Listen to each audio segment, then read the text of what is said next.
Yo, what is going on, ladies and gentlemen? We are here, the top 8 of the LCQ, about to get underway, and we're going to start off with one hell of a match. We got Izzy versus AJ, reigning champ versus the young prodigy Izzy. I've got Silver Sandbag here on the mic with me as well. How's it going, Silver? It is going good, and right off the bat, I got kicked out of the lobby. Oh, man. All right, well, we'll get you back in here after this first game then. No worries. But it looks like we're going to be seeing Scorpion, which we've seen a little bit more of from AJ lately, versus Izzy's Kung Lao. Izzy got here with Rambo. Looks like he's going to be, no surprise really to anybody, switching it up in the next time that we see him. I mean, Izzy, a true master of the entire roster, but AJ means serious business if he's busting out the Scorpion here. His Scorpion is so incredibly strong. I really enjoy watching his Scorpion play. By far my favorite one to watch. Yeah, without a doubt, AJ, one of, if not the best Scorpion player, actually going toe-to-toe with Aver, and actually taking some games, and I believe maybe a couple sets off him as well. Yeah, Aver does not like playing the mirror match versus AJ. Right now, though, incredible defense from these players. A lot of flawless blocks even coming out on all these pokes. Here's the big opening he needs. There will be a breakaway to stop it, though. That means Izzy's going to be losing that defensive meter. I'm not sure what the build is if he's got Omega Hat, but if he does, that means he's going to be losing access to that as well. And there it is. The overhead flip kick will come through. And AJ going to go ahead and secure round number 1. AJ's always just had this phenomenal mix of offense and defense. Just every time he sees an opening, he's going to take it, and he's going to make you hurt for it every time, and good luck trying to open him up when he gets everything going. As we're seeing here, just AJ, he's just getting this life lead, and he's able to keep it. Izzy's just having a lot of trouble finding ways of getting any sort of significant damage on AJ right now. Yo, wow, we just went for it straight? Okay. Is he gonna, okay, so there's that Omega Hat. So defensive meter required for the offense here of Izzy as well. That's the opening that AJ wants. Should have the meter to close out the game here as well. So he will go ahead and quickly shut it down there. 2-0 in the rounds as AJ takes game 1. Yeah, that was just a phenomenal AJ round right there. Just as soon as he gets any sort of pressure, sees any sort of weakness in your defense, he is just going to rush in like a shark smelling blood, and he's going to exploit that and just keep you locked down for as long as he can. I've fought against this guy enough. I've seen him play and do the same thing to so many other people, and it's just extremely hard to stop the momentum AJ has once he starts it going. And Izzy was just having so much trouble figuring out ways of getting around that almost perfect offense and defense that AJ was applying to Izzy the entire match. I'm curious if Izzy's going to stick with Kung Lao. Looks like he's going to do just that. We'll continue to see the Shaolin here. So going to continue to have faith here in this Kung Lao pick. Kung Lao didn't get around on the board for Izzy there, though. So definitely was kind of struggling to find his rhythm and get into a good groove there. And AJ, on the other hand, AJ was hitting a lot of what he was going for. You know, one of the things in particular about AJ is he's using that air Sin Blade. Most players, you see a lot more like the Searing Rage or some of the other moves, but that air Sin Blade, it does have some tight execution combo opportunities that AJ hits very consistently. I don't want to say 100% of the time. We've definitely seen a stray short hop here and there. Oh no, the game session is desynchronized. What has happened? This is not what we're looking for. Am I still on the internet at least? All right, well, you were both still in the lobby here. It's just Izzy and AJ that got kicked out. All right. Well, are you guys, Izzy and AJ, are you guys still in a game by yourselves, or did you guys get kicked out? Let's make a new lobby. I don't trust this one. If it does happen again, we can just have them run the set, and then I can join in for the next one. Yeah, hopefully you don't have some weird curse going on. You know, your Discord wouldn't open, you get kicked out of the lobby, now you join and kick everybody else out. Like, it's going off the rails here, but it wouldn't be a Dream Eater tournament if there wasn't a crazy curse happening. All right, so everybody got kicked. Weird, because I connect to both of them perfectly fine. I fought them both in the Nightmare Series. They both. Yeah, I don't think it's like a connection thing. I just think something's going on. Yeah, something is amiss. So we'll see. We'll get to the bottom of it. I'm gonna go ahead. I mean, worst case scenario is we don't have you in the lobby, and I can screen share through Discord so you can just watch my OBS. It's a little behind. There's like maybe a half a second delay, but it's much better than trying to like watch the stream and commentate, because that is not doable. You're way too far behind, so it will not work.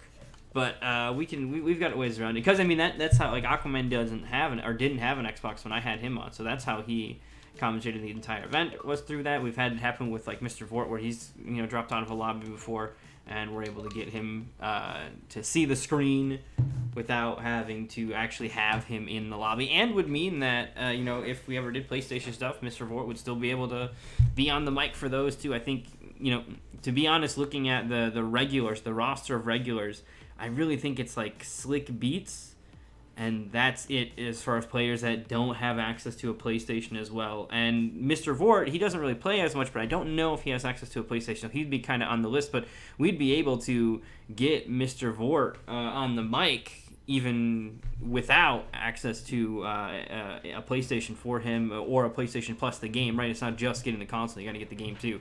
So we'd be able to still get Mr. Vort involved as a commentator, which he really enjoys doing. So if we ever did some PlayStation stuff, Mr. Vort would be able to come through. I think Slick Beats, though, is the only player that we would really kind of tragically leave behind. So we'll kind of see what happens. So in that case, though, we do have to give Izzy the win, because he stuck around. I'm just kidding. Wouldn't that be nonsense? I don't know what happened. The game didn't even get started, really. So. Yeah, it was just basically the start and then desync, and then both. It wasn't just one of them; just both got kicked out at the same time. Yeah, I'm shocked that me and you got to stick around. That's makes me not trust the lobby. That's why we got a new lobby, though. That one was haunted, so we got a new lobby going on here. And that will be game 2, going to Dream Eater and Silver Sandbag. Mm-hmm. Finally, a W for me.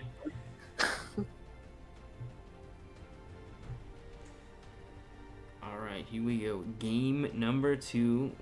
Loading screen. Kind of lingering a little bit here, but we're good. We're in the match. We're on the esports arena stage. Oh man, here's another depressing thought. Because COVID happened, there wasn't an offline Pro Tour, so all of the different offline event themed versions of this stage, they only happened once. I know they're in there somewhere.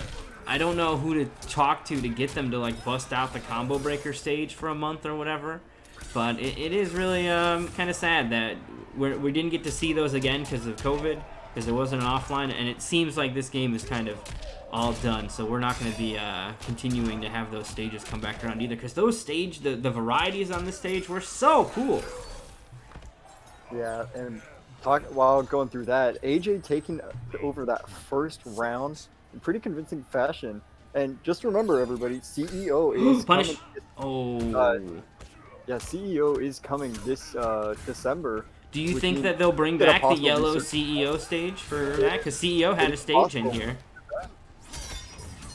Yeah, we'll have to just wait and see, but hopefully we could get the CEO stage back around December. That'll be basically our first offline major, and first time we're actually seeing characters after spawn actually at an actual offline major for the first time. Because the last time we had one was everything else has been invitationals, which are not quite the same as a major. Although Major Talent was definitely at that invitational, so definitely have started to get a taste for that. But I think Sonic Fox themselves was saying that they really think Spawn is way up there, right? So you're mentioning haven't seen Spawn really fully compete in an offline environment. We may get a chance when CEO comes around. Look at this, though. AJ running out of health. Full screen spear. That's going to be the KB. He'll be able to kill grounded here. So that is going to be the game to AJ. What a clutch spear there. Izzy getting a little bit too overzealous and just like, I don't know what he was doing. Was he throwing a hat or putting an orbiting hat out? Whatever he was doing, though, going to cost him big time. And that was a very smart call out from AJ after getting the KB, seeing that Izzy still had both bars of meter, keeping everything unbreakable, and finishing off with that fatal blow to take the second game, giving him a 2-0 lead.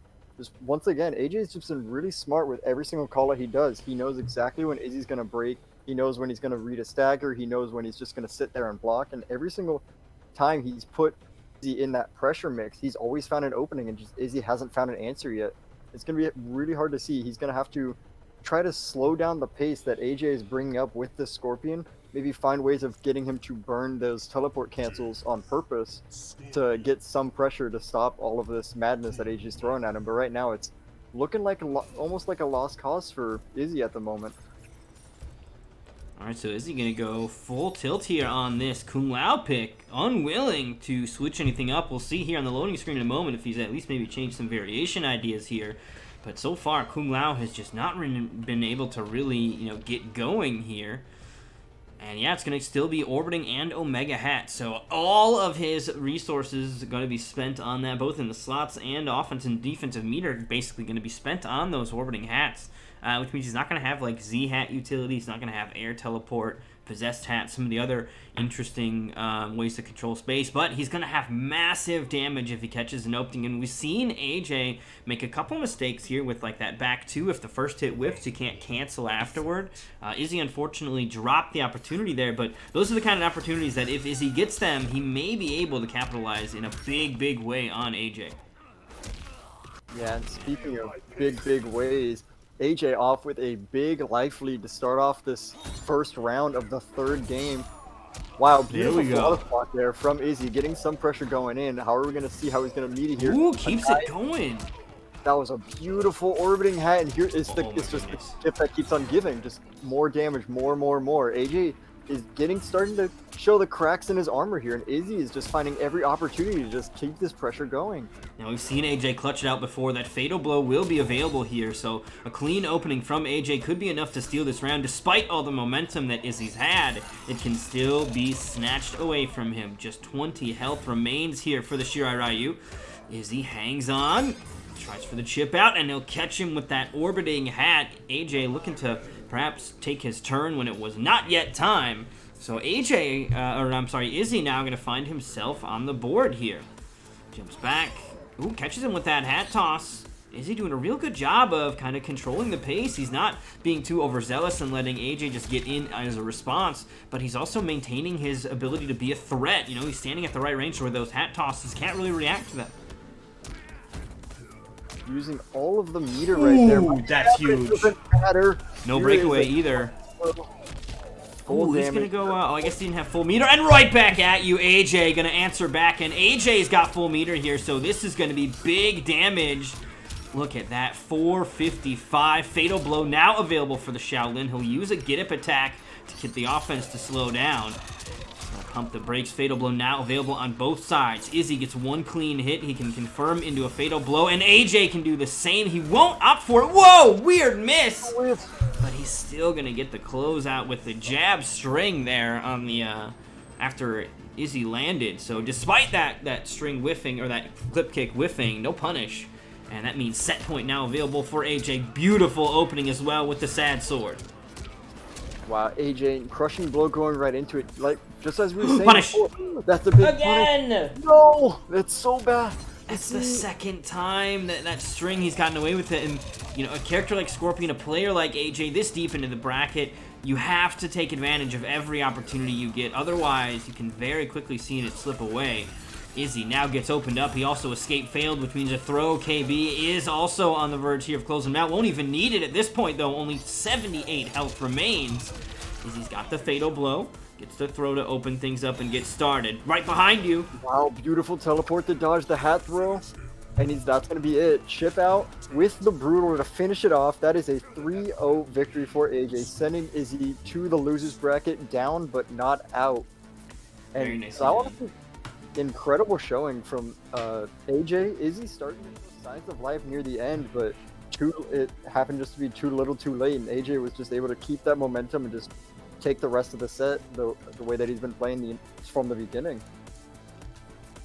Yeah, I think you know, the interesting thing to note is that we haven't really seen much of AJ this season. He's been, you know, perhaps playing more COD or playing more on PlayStation, but hasn't really been making the rounds through the Nightmare series. But still, despite whatever other activities he's been off to, that blade is just as sharp as ever, and absolutely proving it with a 3-0 finish over what could potentially be his biggest challenge in there. You know, Izzy is so strong, but not able to bring it together here with his Kung Lao pick. We saw his Rambo to get here into top 8. Who knows what we'll see from him next. But next up, we are going to be seeing Richie and Robitussin. So it could perhaps be Liu Kang or Johnny Cage to take on AJ in our winners finals. We are about to, of course, find out though, as we get set up for that next match. So we'll get some invites out to them in just a moment so we can get that next match underway. So now we know Robitussin, very prominent, like, with his placements here in the Nightmare series with that Liu Kang, probably one of the most patient Liu Kang players that I have ever seen over the course of playing this game. And it's quite remarkable to see how this character, who's known as the stagger and aggression god, once he gets in on you, he stays in on you, and good luck trying to get him off. And seeing take a more passive role with the character, he still has that amazing pressure that we've seen. He has the tick throws, he has the KBs for days, but taking a more passive and letting you mess up against him, it's quite amazing to see with Robitussin. And Richie, haven't seen him play, I don't think I've seen him play at all in the Nightmare series until Tuesday for the LCQ. Really great, amazing Johnny player. I mean, he's the classic villain from before, but definitely took a break. So we had a lot of Richie around and then kind of went into the shadows, but as strong as ever on his return. Yeah, very, very amazing Johnny Cage player. Now I know Johnny Cage versus Liu Kang, this is usually a bad matchup for Liu due to Johnny Cage having those longer limbs, being able to trade with the fireballs with his force balls. How do you think this matchup's going to be going off, Dream? I don't even trust that they're going to pick Johnny versus Liu Kang. So I honestly have no idea how it's going to turn out because they have been surprising us nonstop. It does look like, though, we are going to be seeing those two characters. Let me show you in just a moment as soon as I remember how to spell Robitussin. Here we go. Johnny versus Liu to start things off. This will be interesting how they approach it. We have not really seen a lot of Johnny. We've seen Liu from Sully and Robitussin, but Johnny has been kind of missing in action. So I think it could be really anybody's game to take here. Richie has been on a tear, though. This is winner side action. Neither one of these players have lost yet. We'll see who gets to continue that streak. Yo, Black Lives Matter, what's up, dude? Get iBuyWiFi, please. Get him back in here. That would be so sick. So Richie starting off pretty strong with a nice sizable health lead, about 40% health gone on Robitussin, and that lead is just extending more and more.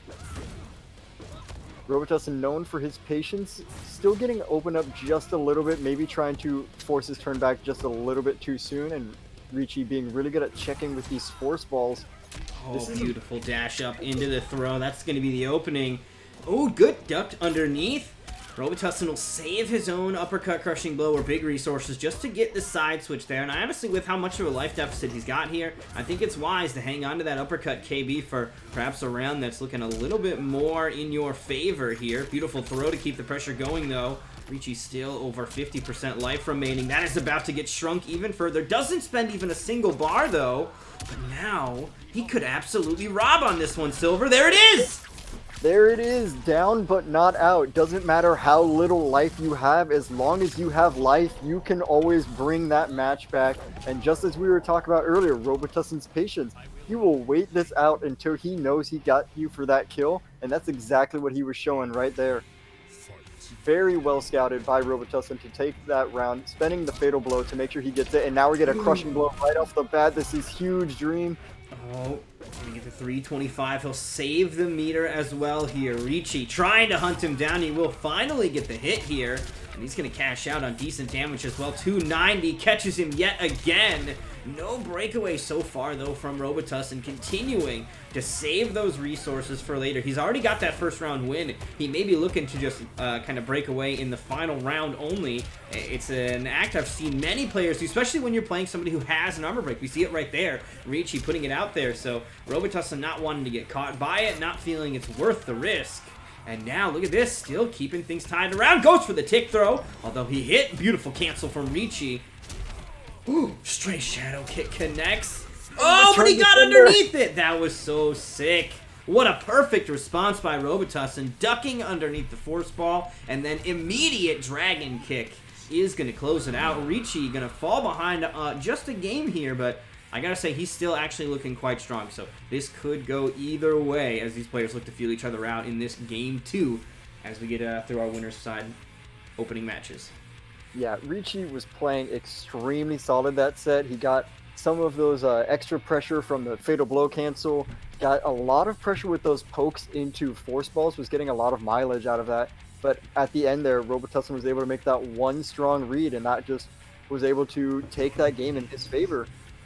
Richie going straight back to his Johnny Cage, Robitussin on Liu Kang. Honestly, I don't think there was much else to maybe just play a little bit more aggressive or maybe establish more of a strike throw game against Robitussin. A lot of those pokes into force balls was working amazingly for him, but still was having trouble finding spots of opening Robitussin up. So maybe we'll have to see. Maybe Richie will find slight adaptations in his playstyle here and find ways of getting more consistent damage. Oh, all right. Little fireball coming out here. Get the buffs up as well. Those fireballs can be doing extra damage. So are these kicks, though. Will spend a bar to start to build for that KB. Richie looking to spend his own resources.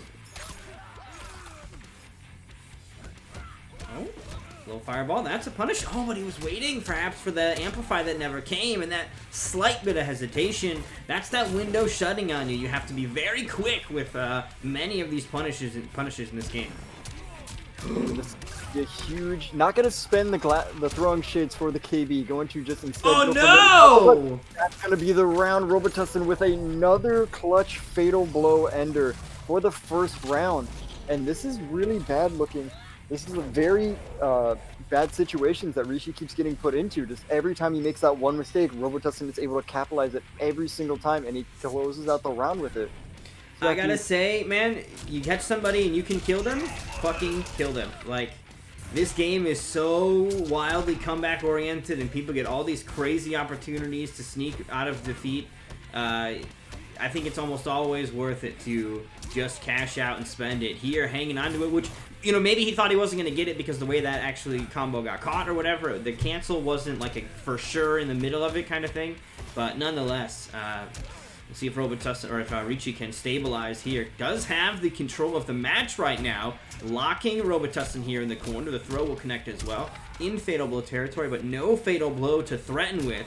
Robitussin's already spent a lot of those big resources. Ooh, gets in the corner. Very dangerous situation to be for Liu Kang, especially with Johnny Cage. When he's right up on you, he has all these plus frames. He's got the force balls to establish a lot of pressure. There we go. And not much for Robitussin to do, as we see Richie taking this second round pretty convincingly, going into our final round. Now, no, this is where Liu Kang sort of strives. Last round situations is amazing for him. This is when he has most of his crushing blows loaded up. As we see, as he was finishing loading up the bicycle kick, he should have that crushing blow on lock now.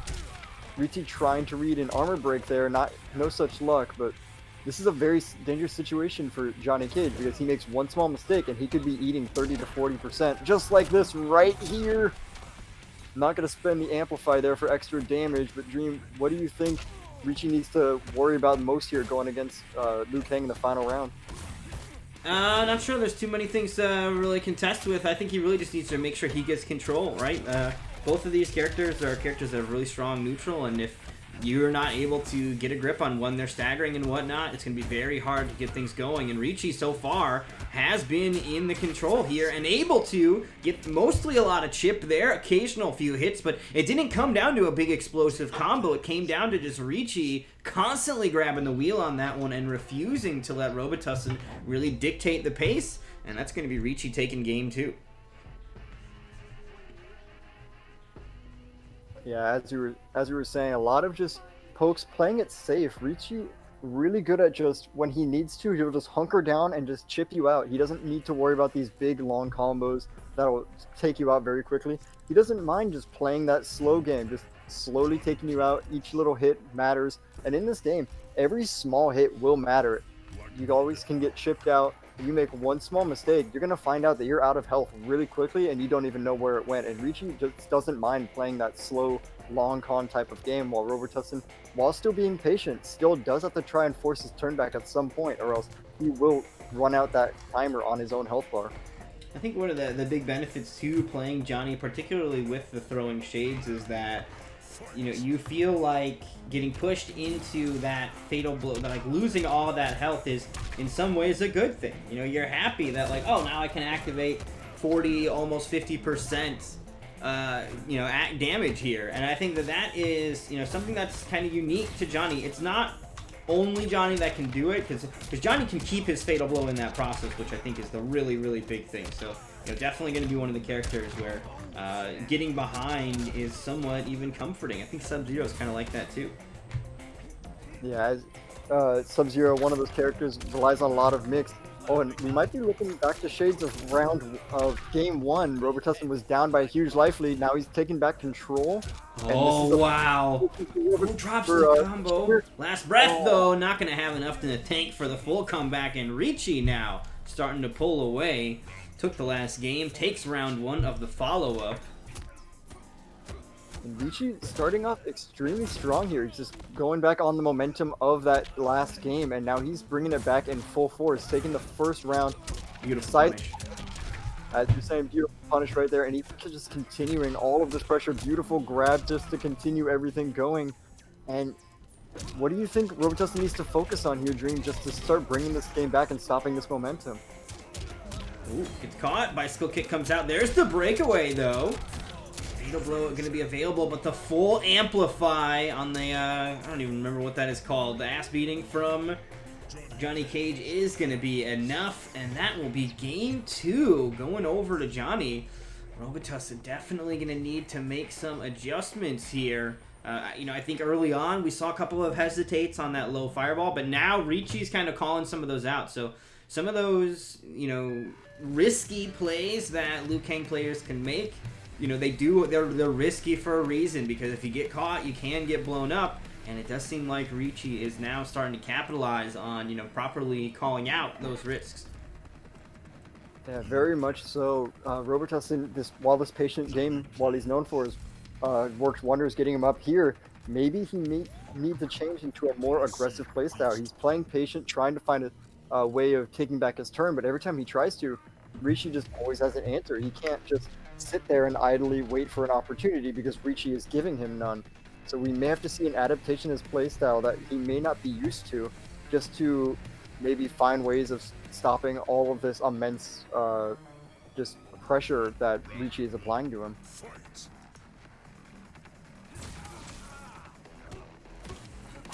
Here we go into game 4. Richie starting off strong with the armor break. Nice solid 20%. Looking to be shades of the last game, maybe too soon to call, but as it stands right now, Richie starting off very strong, pushing Robitussin into the corner, and this is the spot where Robitussin does not want to be, because this is where Richie is right this entire set. Yeah, Richie's doing a great job of kind of hovering just in and out of back 3 range, where he's got that threat of the low, but if he doesn't go in and commit, he can also kind of pepper you with those force balls, which will catch you moving, catch you blocking, you know, standing up or whatever into them. So getting a lot of chip and really, really continuing to control the pace here. Robitussin hasn't been able to find a rhythm. Goes for those kick strings. Not going to fully close it out here. There's the low poke. More lows. Chip him and out. Almost there. Beautiful defense, though, by Richie. You see the desperation dragon kick there from Robitussin. Just trying to reversal and get something out of there. And it's like Richie absolutely knew he will now put himself on set point here. One more round to go. Plus frames as he just keeps the onslaught coming. Robitussin has nowhere left to go either. He'll just have to push out. Here we go. Forward is good. And wow, just every single time Richie is touching Robitussin, he's getting something out of it. Doesn't matter if it's chip, doesn't matter if it's plus frames. Every time Richie touches Robitussin, whether on block or hit, he is getting some major form of mileage out. Wow, the wake up grab! That is huge for Richie, pushing up that life lead even more. Gonna use the force balls to continue that safe pressure. I believe Robitussin has access to that bicycle kick KB. He won't necessarily need it here to kill, but if he can secure this round, his character will definitely be a huge threat as we move into the final round. Oh, command grab connects, only 40 health remaining. Indeed, I am Argoneth. He has not been around in quite some time. Took a bit of a break, and we're finally seeing him here for our LCQ. Team Rocket has returned. Robitussin, though, answers back. He will take round 2. He still has the bicycle kick KB available. That means big damage in the tank. Here's the start. Gets away with it. Still has that bicycle kick as well, and that's going to be uncontestable. Richie trying to just do anything. There's going to be another KB. One touch away. Kill. One grab. Plus frames, not your turn. Look at this. Liu Kang is such a wild momentum character. Robitussin saves all those crushing blows for the final round. Part of it is you have to build them. It's not easy to spend the bicycle kick KB in the first round. It can be done, but it doesn't happen all the time. So he builds up all these resources, and then just soon as round 3 starts, he has just got that NOS button ready to go and just sprints to the finish there with that. So a Game 5 situation underway. Yeah, that is the scary thing about Liu Kang. If you make that one mistake in that final round and he hits you with that first crushing blow, oh, it's just, the train starts up and there is no brakes for it. As soon as he hits you with that first one, it's just going to be taking you to each stop, and each different stop is a different crushing blow. Yeah, it's basically 30% each one, right? And if they've got a throw KB loaded up, if you accidentally wake up into a parry or something, like, it can be devastating to that health bar in basically a series of 3 bad decisions. So, Robitussin answering back, bringing us to our first Game 5. Our second set of the evening, though, so, you know, not crazy that, you know, it's the first one, but I'm curious to see if we'll get many more, or if this one's going to stand out. But definitely happy to see a Game 5. Gonna switch it up with the clothing here, though. Purple Johnny coming out to close things off. I'm sure it's just a play or two of his variation, but, you know, purple definitely speaks to me, blending in with the overlay this time around as Richie gets the throw and gets things started. Yeah, Richie's getting a lot of mileage off these low pokes right now. Just every time Robitussin tries to do anything, he's just sitting right outside of Robitussin's range. The second he sees any movement at all, he just checks him with these low pokes every single time. And Robitussin is just struggling a lot to just keep any momentum. Anytime he gets anywhere, Richie just keeps checking him and then taking his turn back. So Robitussin may have to try to find a way around this range and maybe find ways of opening Richie up through it. Oh, caught him. Not a lot of health left in the tank here for Robitussin, but will he need it? He's now 1 hit away from a fatal blow confirmed into death. Good defense still from Richie, who will block the string, and the throw follow-up will now put him on set point. 1 round away from sending Robitussin to the lower bracket. Robitussin, who's been fighting all season, was just outside of qualifying via points. Richie, on the other hand, didn't see him all season. He's looking to sneak in the last moment. So this will be interesting to see which one of them moves on. Of course, what's waiting for them is AJ, reigning champ AJ here. So, quite a big shark in these waters up ahead. Yeah, as you said, AJ, quite the competitor. We just saw him play against Izzy in a fantastic showing from the Scorpion Man himself. But now going back into this set, Robitussin maybe a little bit far behind, but he's still showing that he is not out of this yet. But Richie just that's the Liu Kang spirit, right? This character has a huge comeback factor, so you never really can fully count it out. Johnny Cage kind of in the same boat now with that fatal blow available. 1 more hit from him could do it. He'll use to cancel to get a throw, but a throw is not enough. Robitussin not out of it yet. Ooh, but that'll do it. Tried to duck, maybe anticipating a throw, but Richie just continues to swing, and this time it's going to be done. Gonna be a fatality as well. He's got a joke for you. I can't hear it, but let's listen in. Maybe it's a good one.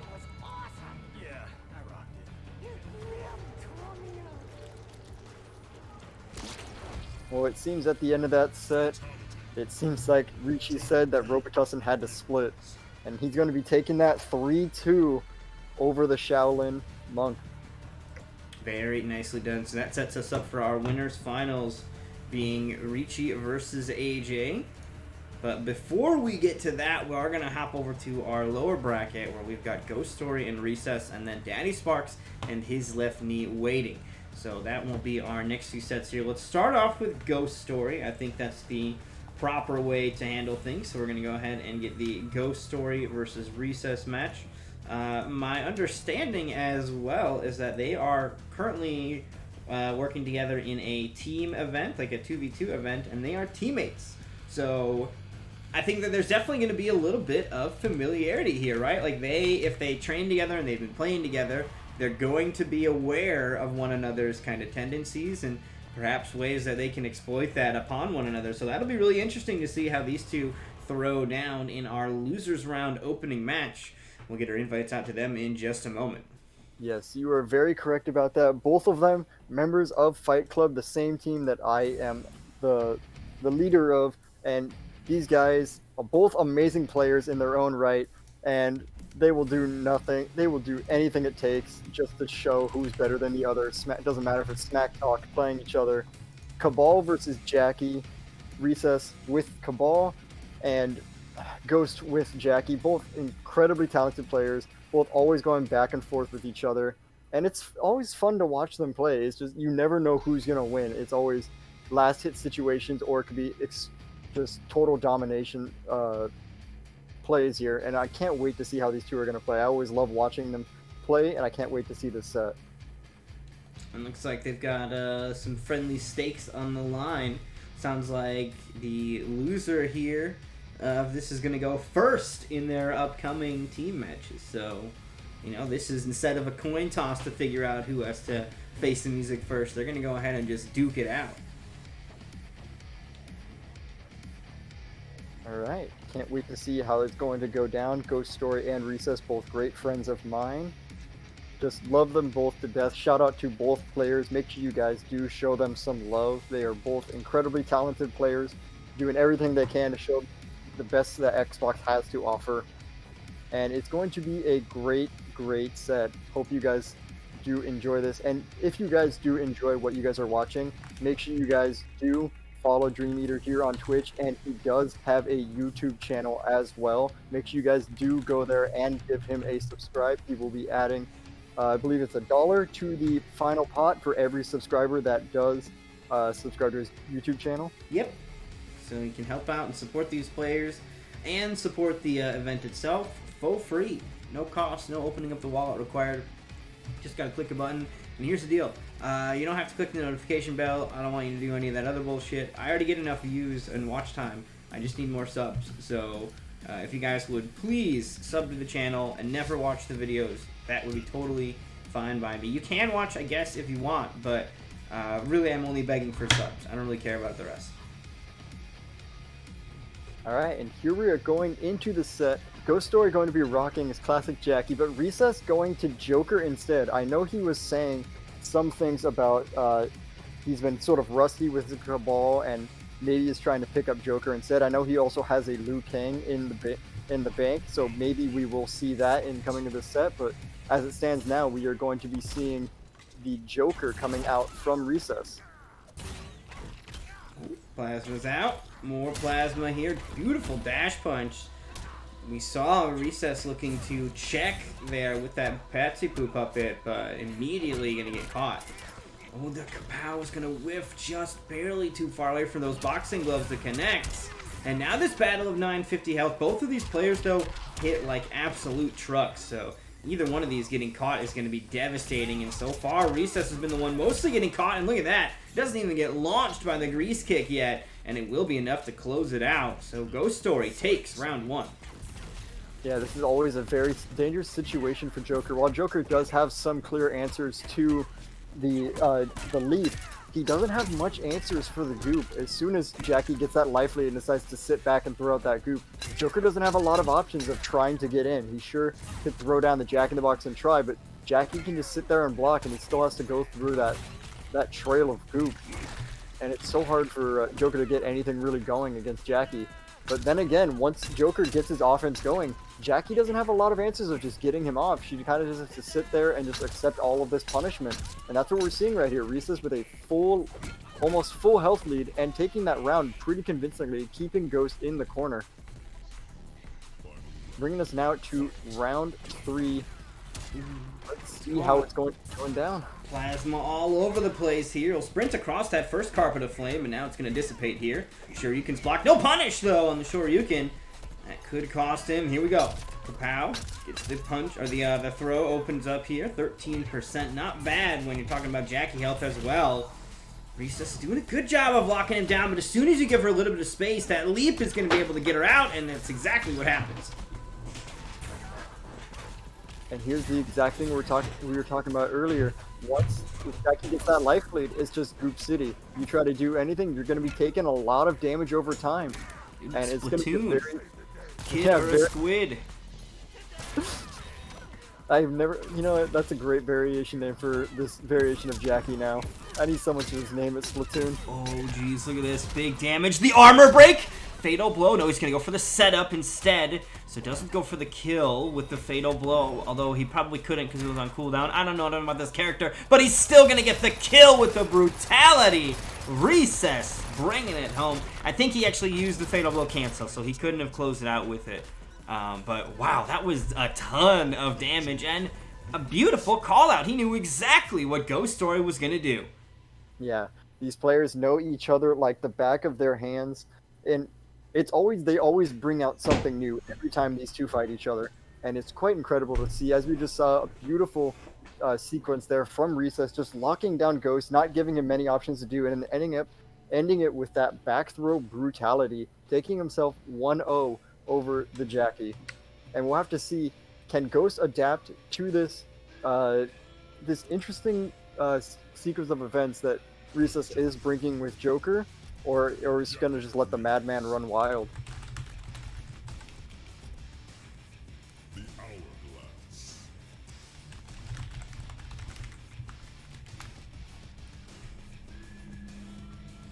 Alright, let's go. Ghost Story going to continue to tough it out here with Jackie as the game locks up. Is everybody still here? Hopefully. We seem to be good, just seemed like a little minor spike.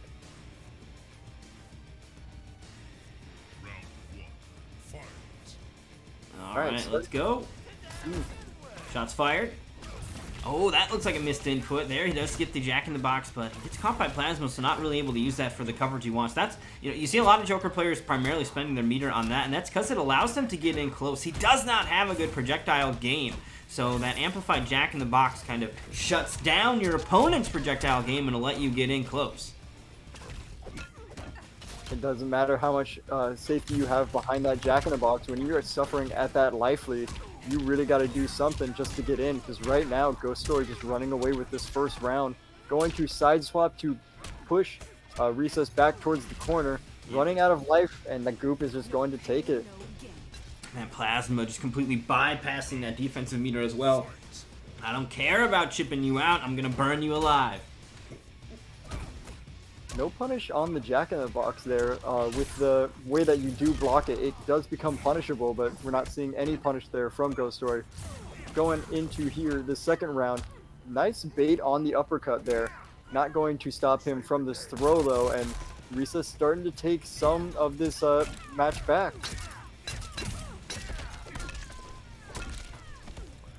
Ooh. Here we go. It's the opening. Wide enough. Oh, Plasma's out. There's the low. Again, not quite closing it out here, though. Beautiful punish. He could have maybe gotten the KB, but instead he'll go for the fatal blow on the armor right. That's definitely going to kill Jackie health. Armor snapped in half. That is absolutely Recess answering back and staying alive here in this fight. I don't have any concrete plans for next season, Scorpion Q, but I know that you are from the EU. I know there are a handful of other EU players that we've got, like Slade and Professional. I think Hunt X Zombies. I know he's from, I think, Kuwait, but nonetheless, he's from, across overseas. I would love to put together like an EU bracket. I don't know if I'd be able to put up a ton of money for a prize pool, but I would love to put together just like a fun little EU bracket to put together for the Xbox players, because I know that there are some really good. Granted, at this stage, a lot of people have both consoles, but I definitely know we've got some really good Xbox players overseas. So I would love to do something like that. If you've got some really strong EU players that you'd want to add to the list, definitely start writing some names down, and we'll see if we can put together some kind of fun event. Oh, it's the opening. Look at this. Fatal Blow is still available here for Ghost Story. Oh, here it is, though. The throw will be just enough, and Recess going to take game 2 as well. Look at this non-stop clutch here. Ghost Story and Jackie in general, very scary character to be up against, but Recess just seems prepared, and even when the going has gotten tough, when his life seems on the line, he's able to just really dig in deep and find what he needs to get the W. So excellent play by Recess. 2-0 lead. We'll see what the answer is from Ghost Story. Yeah, Recess has always had this incredible patience when playing matches. Doesn't matter if you take the first round off of him, he will slowly start adapting to you over the course of that game. And as soon as he sees a minor pattern in your playstyle, he will adapt to that and just start punishing you for it, regularly. And Ghost starting to maybe show some signs of patterns of his mannerisms here, because Recess is just every time he loses that first round, he just digs deep and brings it back every single time. So Ghost maybe need to swap up some of his pressure mechanics, maybe have a more of a strike throw game here, because every time he's just going for his normal Jackie stuff, Recess has been finding ways around it and punishing him over and over again. All right, here we go. Game number 3, beautiful call out with the Jack in the Box yet again. You know, another thing to note here is Recess I primarily know as a Cabal player, so to see his Joker here, I'm curious if it's a dedicated answer all the time for Jackie, maybe if he just likes it against Ghost Story in particular, but I still think it's quite interesting that he's kind of busting out this side character and performing so well with that on top of, like, he is crushing it with Joker right now. Yeah, Recess has always had a really good Joker. Doesn't really play it too much outside of just sets with Ghost and I. Also has a really good Liu Kang. But Cabal, as you said, is the character that he's mainly known for. So lately he's been feeling that he's been sort of getting rusty with Cabal and is slightly been straying away. So that's why we're seeing the more Joker and maybe later on seeing the Liu Kang. But he feels as though he might have more success with these other characters, and that's why he's currently playing Joker right now. Well, Joker definitely working out big time for him so far. Set point available here for the Clown Prince. Just needs to get through this last half of the health bar, but Ghost Story not going to make it easy for him. Finds the opening, will force the breakaway. Plus frames here for Miss Briggs, but look at that. Recess still challenging even on his opponent's plus frames. No fear, their buttons are here for a reason, and I'm pushing them. And as you see, Ghost Story not going down without a fight. He is still doing everything in his power to keep Recess. But that beautiful backdash, that is going to take it. That is going to be a 3-0 sweep for Recess. Great games to both players. But Recess always managing to find that one opportunity that was going to give him that lead. And that is just going to take it for him. Yeah, absolutely. Sounds like Ghost Story is going to be going first in the 2v2, though. As Recess is going to take a 3-0. He will move on to face off against Robitussin. But before we get to that match, of course, we need to figure out the results of the other side of the lower bracket. So we're going to go ahead and get Daddy Sparks and his left knee in here for our next set. That is going to be an interesting one. Daddy Sparks, a bit of a new face on the Nightmare Series. Haven't seen him before, or at least haven't seen him on stream. But here, top 8. So, could be some interesting results off of this one. We'll go ahead and get some invites out to them in just a moment. Yeah, his left knee, very strong noob sidebot that we've seen throughout the course of Nightmare Series. I believe this is his second top 8, maybe third. Correct me if I am wrong, but second for sure. Yes, definitely second. Third does seem plausible. Yeah, he's been very consistent with his noob sidebot, always showing up in the top 8, showing that he is a force to be reckoned with. Don't know much about Daddy Sparks, but I mean, if he's here in top 8, that we also know that he is also a force to be reckoned with, and I can't wait to see how this set is going to turn out. Alright, so found what I hope is them up on the internet. Invites are being sent. I think this is the first time that I'm inviting Daddy Sparks, so this could potentially be a stream debut here. Definitely no strangers to his left knee and that new sidebot of his. So this is going to be a fun match.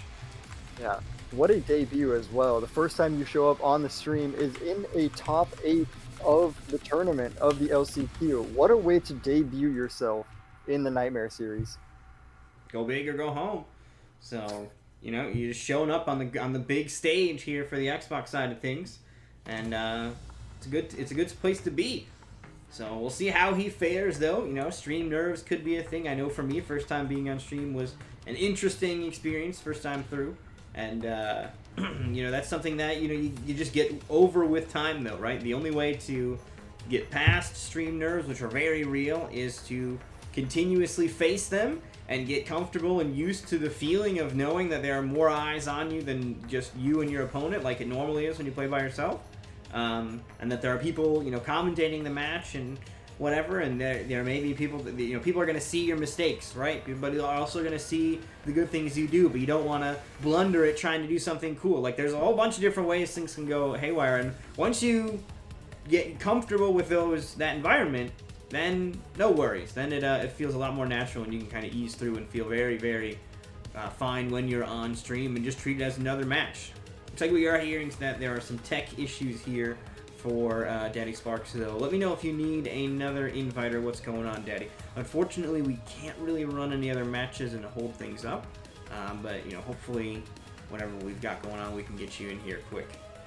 Yeah, and just make sure, as Dream was saying, when you guys are playing here on stream, don't focus too much about impressing people. Don't focus too much on people judging you. Focus on playing your best game, being the best that you can do.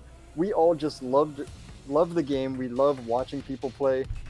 We just want everyone to play at their best. And if you guys want to see people playing at their best too, make sure you guys subscribe to Dream Eater's YouTube. Just, you guys don't have to watch. Just make sure you guys just subscribe. Give him that subscription. He is donating $1 to the pot for every subscription that he gets. So make sure you guys check him out on his YouTube. And that would be really appreciated, helping boost the YouTube there. You know, I get, because of the algorithm, it helps out with the, you know, plenty of people are watching. I just need more people to push the sub button. Don't actually need you to come back and watch a bunch of the videos, especially if you're here right now. You've already seen it, right? You're watching the tournament. You don't need to go back and watch it again. But if you would sub to the channel, it would be really, really helpful. And of course, all of the previous events are up there as well. So, you know, if there's any matches that you missed or want to go back and view, particularly as a competitor, going back and reviewing your matches, I think is really, really helpful to identify what went wrong and what you can do to improve. So all of that stuff is on there as well. It seems we are still waiting on Daddy Sparks. Hopefully we do get him in here. I do really want to see this match, so I really hope nothing goes wrong here. Just bear with us one more minute, everybody. Yo, thank you so much, Scorpion Q, coming through and subbing over on the YouTube channel as well. Very, very much appreciated. I don't know why the Streamlabs sometimes knows when people do and sometimes does not. Not really sure how all that works, but I do appreciate pushing the button and helping out. It really, truly does help out the event and the algorithm and the metrics and everything. And like I said, I get, you know, there's plenty of people that are already watching. I just need more people to sub, and then we can start demanding that YouTube pay us for our efforts. So that kind of stuff, that means that, you know, we just get paid to have fun. Let's go. And that money goes right back into keeping the prize pool going and keeping the event going.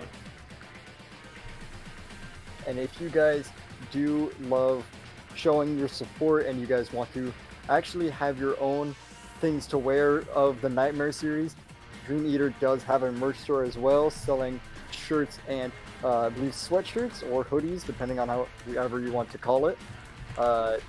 And if you guys want to support him in that way, have some nice memorabilia and clothing to show the world, make sure you guys do hit up that merch store and show some love to Dream Eater. And dude, the Nightmare Series logo is sick. I think it's awesome. I had nothing to do with it. I just had the idea, and somebody that's an actual talented artist put it together. It's beautiful. It's got a little Haunter shadow if you're a Haunter fan. But I genuinely love the Nightmare Series logo, so being able to have it on some clothes I can wear around I thought was really cool. And if you guys are a fan of this series, it does genuinely help out. And of course, you get some cool clothes in the process. So, you know, this is an exchange for tangible goods. Tangible goods. And here we go into the set. We got both players in the lobby. His left knee going back to his iconic Noob Saibot and Daddy Sparks. We now get to see who he plays, and we have an Aaron Black on the screen. Ooh, shout out to Cowboy Black time. And Blaze. Can't wait to see how this set's going to go. Now, how do you think this matchup goes for Noob Saibot and Aaron Black? Well, tragically, Aaron Black's scud shot does work on the clone, so the homies get shot down, and that is not great for Noob Saibot as a character that does, for the most part, enjoy utilizing those clones to control space, even at like that mid-screen range where the low slide is a threat. You do have to, of course, worry about Scud Shot putting an end to that. So we'll see how the adaptation happens. Beautiful use of the mid here, though. Going for Opties as well, and his left knee going to make it happen. 367 into a restand. That is huge numbers here. And he just keeps it going. Just barely too far away, but his left knee off to a tear. And Daddy Sparks going to be returning the favor right away, trying to go for a rifle setup.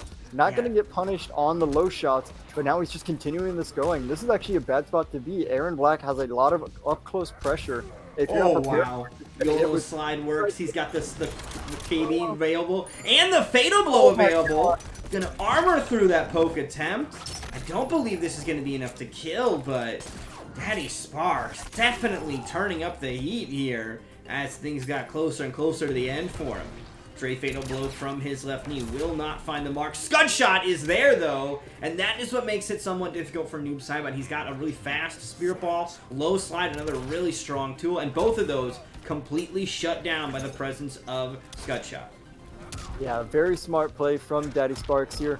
Looking to get for the boot drop KB, but his left knee challenging it before any damage could be done, saving himself from a solid 28%, and now he's going to have most pressure here.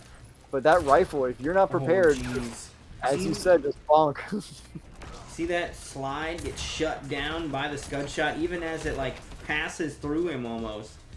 That is the threat of Scud Shot in accordance to how those clones work, is they're not able to maintain their offensive properties once that bullet passes through them. Yeah, just remember, folks, if you're death. Start.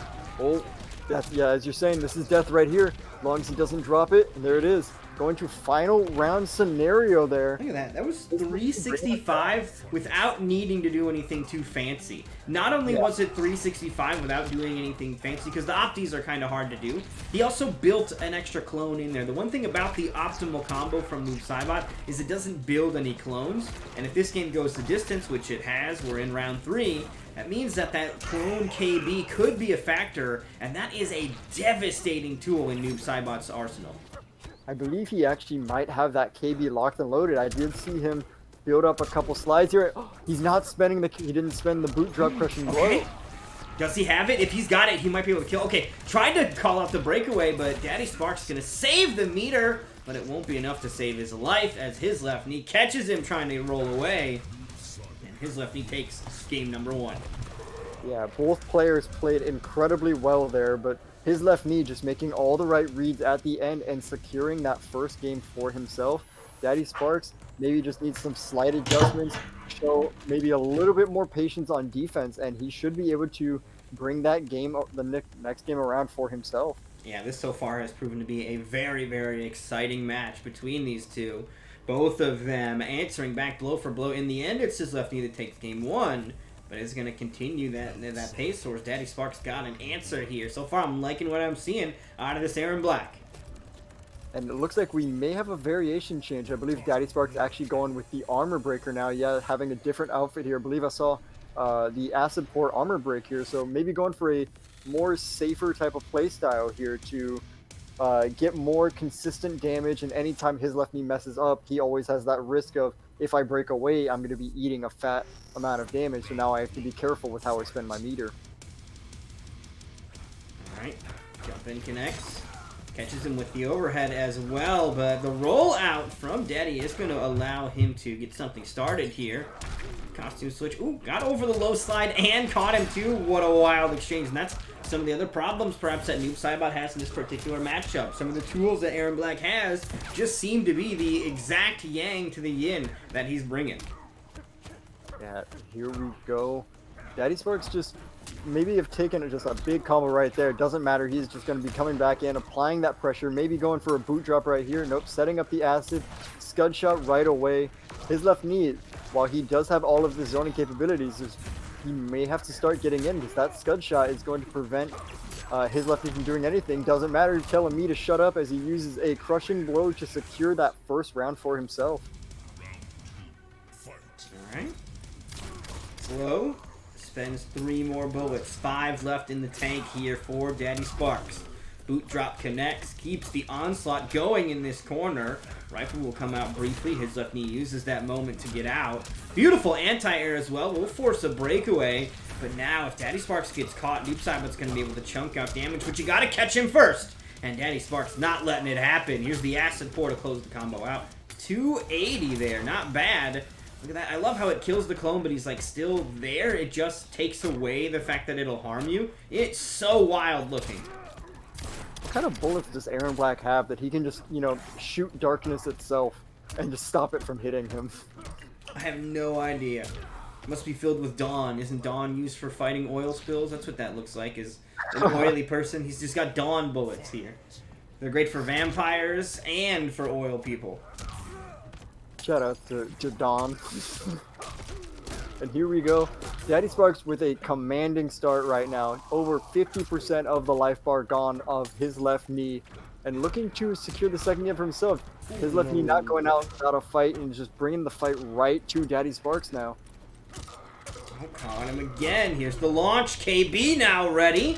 There's no breakaway to stop this. I don't think this is enough damage, though, so his left knee going to be barely clinging on. But look at that. The acid puddle keeps him locked in it with the scud shot, and that's going to do it. Sparks answers back, and we've got ourselves a back and forth as Game 3 about to be underway with both players sitting on a point each. Yeah, Daddy Sparks took that last game to heart and just went on a tear, just taking it commandingly. He just said, all right, time to, you got your licks in, you got whatever you wanted to do in. Now it's time for me to just do my thing. I'm just going to go in. You're going to have to respect me, and if not, you're just going to lose all of your health. And guess what happened? His left knee didn't respect what Daddy Sparks was doing. All of that life bar was gone, and second game went to him. All right. Here we go. Game number 3 underway. Continuing the Noob Saibot versus Aaron Black theme as well. Love to see it here. The dedication to the characters. Nobody's swirling around in the character select screen. This is what got them here, and this is what they're going to go out of. Same variation from both players here. Both feeling confident with everything that they're using here. No tricks needed to be swapped out now. His left knee with a very strong opening combo. Not going to try to go for anything optimal, just going to keep everything short and simple. Going for some nice, decent damage, building towards that Shadow Clone crushing blow, and here's another big combo here. Nice breakaway from Daddy Sparks to suffer anything too severe happening to him. Oh. Acid 4, 15%. Keeps the acid out, and there it is, that clone again being shot down. Trying to get in there in time, but just not quite going to make it. Spirit Balls, even with the threat of Scud Shot. He's like, hey, you don't have any meter to amplify it, so you can delete them all you want. I'm going to keep on throwing them. And that should be his left knee deleting the rest of that health bar. Round 1 going to be Han. Round 2, wow. Daddy Sparks is getting a lot of mileage out of these just raw boot drops in neutral. Because his left knee tries to keep throwing out projectiles, and every time he goes for that low slide in neutral, Daddy Sparks just has been able to boot drop over it every single time. Alright, low slide connects. Here's a throw as well. 50% of that health bar now gone from Daddy Sparks. Noob Saibot keeps the pressure going. There's no breakaway to stop this. He may very well be able to kill here. Noob Saibot's damage is insane, and that is enough. 400. Churning it out big time is his left knee to claim game number 3 in commanding fashion.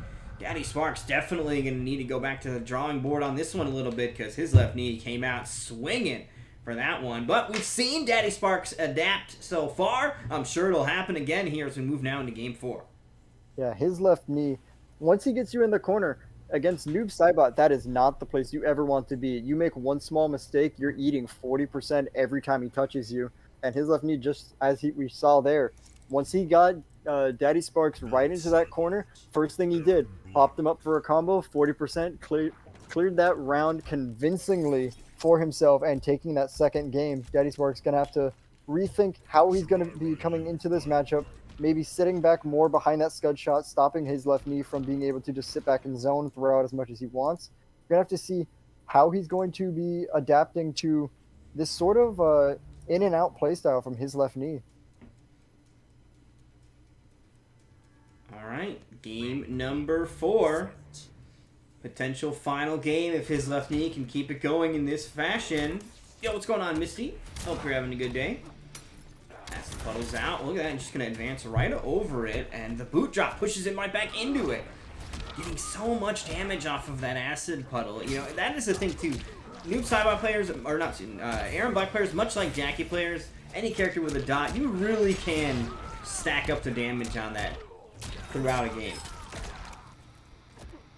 Yeah, very much said. You make one small mistake, you try to be too patient, that acid's just going to be taking care of your life bar without really too much effort. Oh, goodness, Speaking of got the acid KB. blow, Fatal Blow now available for Daddy Sparks. One false move. He tried to lock him in the acid, and he successfully does so. His left knee has the health bar to survive it, though. So, honestly, smart decision for him to just hang out in the acid, let that happen, and let Daddy Sparks just let loose the Fatal Blow there. Because if he tried to move and get out of it, that would have been death from the Fatal Blow here. So, final round now, potentially available for his left knee. If he can take this game, he'll close the set out. And remember now, Armor Break, Crushing Blow now off the table. He still has access to the Armor Breaker, but that extra source of damage is now off the table since he did lose that round. His left knee, great win for himself there. And now he's just going to apply this pressure back here. Gonna have that throw KB queued up here for Noob Saibot as well. Deadly throw KBs both sides here for the Shadow Ninja. Oh, caught him. There is going to be a breakaway available. Will he take it? Okay, he actually goes for just the armor break, but doesn't take the bait. But beautiful pickup, and his left knee will close it out. 3-1. We've also got MK Gotham coming through with the sub. Thank you so much. Very much appreciate that. Helping out here with the prize pools. That's what we use that sub money for, is to make sure that we can pay out our players here in the Nightmare Series. And that cash can be going to the, basically whoever wins tonight makes it into the finale, which is where the cash is up for grabs. And everybody that qualifies gets paid. Something. You're going to make something for showing up. So big thanks to MK Gotham coming through with the sub as well. But that is going to be his left knee with a 3-1. Let's go back over to our bracket, pop those scores in, and get ready to advance on through our bracket. We started with 8 players here. We now have only 6 left. AJ and Richie, Robitussin and Recess, and Izzy and his left knee. Let's go ahead and get Robitussin and Recess in here for our next set as we continue to move through these lower bracket matches. Now, as we saw from that last set, or at least with the set with Recess and Ghost Story, we saw Recess rocking Joker there, and he took it pretty convincingly over Ghost Story's Jackie. And as we know him as a Cabal, we also saw that Joker from him. Now, are we going to be seeing the Joker again? Or are we maybe going to be seeing a possible Liu Kang mirror against Robitussin, who, that patience, I know from most of their sets, Robitussin usually gets the best of Recess. Seeing, will Recess have an adaptation for these sets? Maybe a new character, maybe sticking with what he knows? Or is Robitussin just going to be able to keep that patience game going and stuff out any hope of advancing for Recess? Absolutely, we are about to find out here. I genuinely am curious to see if Recess is going to keep toughing it out here with his Joker play. His Joker looked so strong, though, that I honestly would not be shocked at all if he decided to keep it up.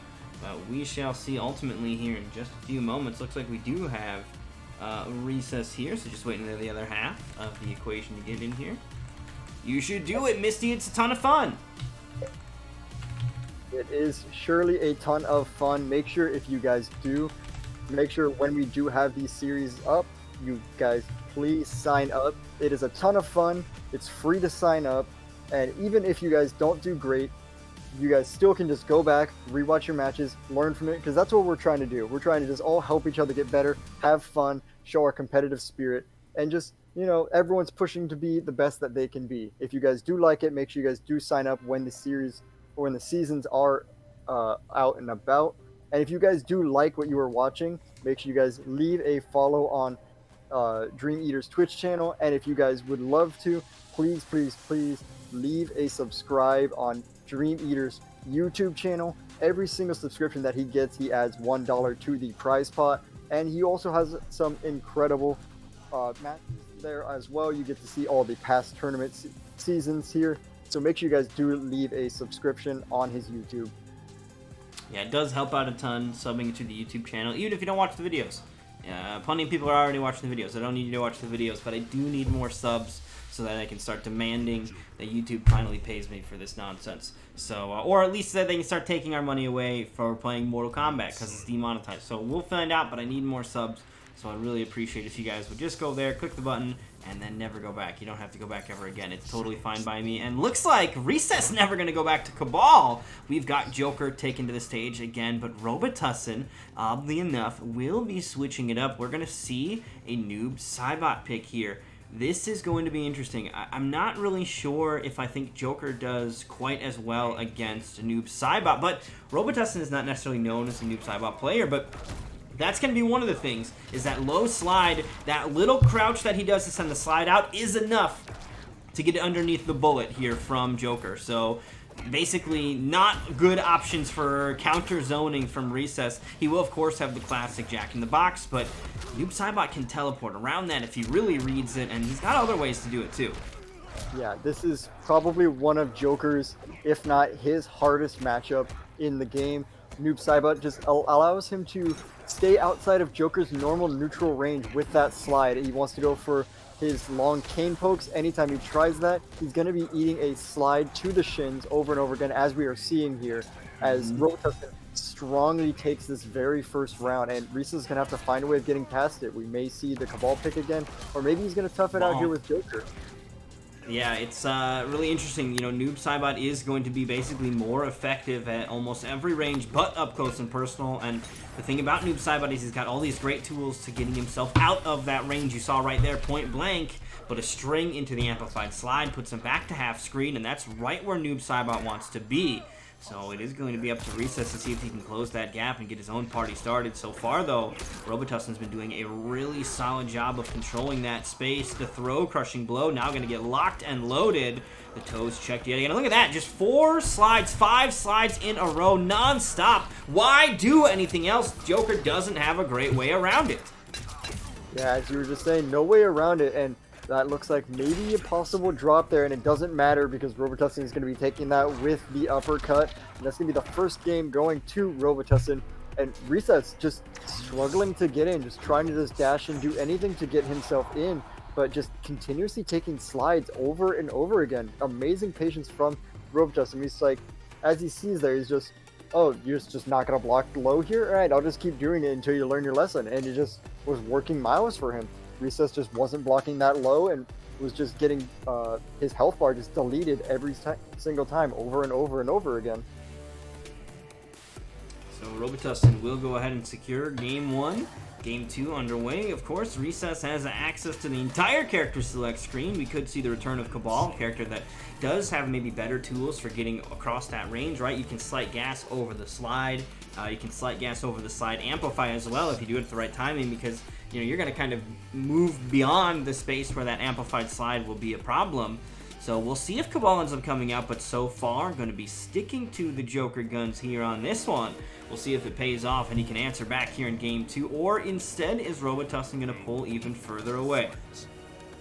And we got another person pushing the sub button on the YouTube as well. Thank you so much. It's free, it's easy to do. All you got to do is click one button and then you can move on with your day. I really, really appreciate that. Thank you so much.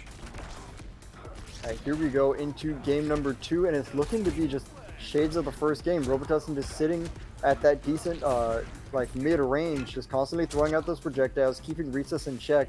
Anytime Recess gets in, he either gets thrown or he just gets hit by a slide, and it's just back to full screen he goes. These low pokes really keeping Recess in check. No way of getting in right now.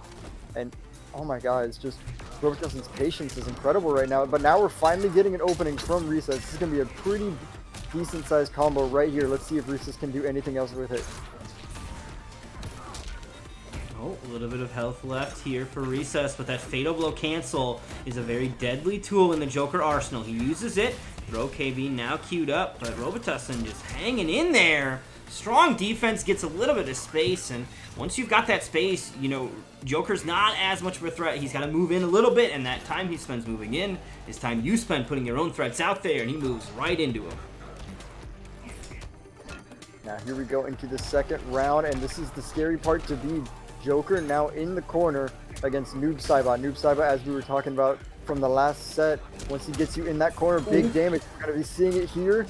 Breakaway going to be stopping any further damage from happening, but Recess is still in the corner. Any small mistake, it's going to be a 40% combo. All right, low slide, look at that. Resetting the positions just out of range even of the cane there. What? Why did that just happen? Noob Saibot's clones going the wrong way for no reason? Nonsense. That was the most shenanigans thing I have ever seen in this game. Oh, going for the back throw here, going to save the crushing blow on that forward throw. Also getting an escape failed. Ooh, that means that he kind of knew what was coming, right? Thinking one step ahead, but not far enough ahead, as Robitussin gonna close it out with a 2-0 here over Recess. Ooh, sounds like Dark Elite went ahead and pushed the button on YouTube as well. Thank you so much. Really appreciate that. And I promise, Dark Elite, you don't have to watch the videos. Also, I should note, all that gets uploaded on the YouTube channel is this. It's not like my weird vlog. There's not videos of me walking my cat on there. You know, there's not like I hate Sonya rants or anything weird. There's none of that shit. It's just the archives of this. So your feed or whatever isn't going to be clogged with a bunch of fucking me being a dumbass. I promise. It's just this stuff. It would really help a lot. You know, you push the button, algorithm helps. Everybody else is doing all the work for you. So thank you, Dark Elite, and everybody else that's went over and hit the sub button on the YouTube. I genuinely appreciate it. And like I said, I just need you guys to sub. I don't need you guys to watch. So thank you. Though I do think I speak for everyone here saying we would like to see more videos of you walking Bubs. I'll have to think about it. He becomes evil. When he goes outside, like, instincts fully kick in. He finds some weird plant that he starts to eat. And then if I try to take him away from it, he wants to fight. Like, he's squaring up and he's ready to throw down. And I'm not sure what that's all about. Maybe he's got some sort of weird drug habit that I don't know of, and that's the smack he craves. But when I take him outside, on some occasions, he becomes a demon. Oh, jeez.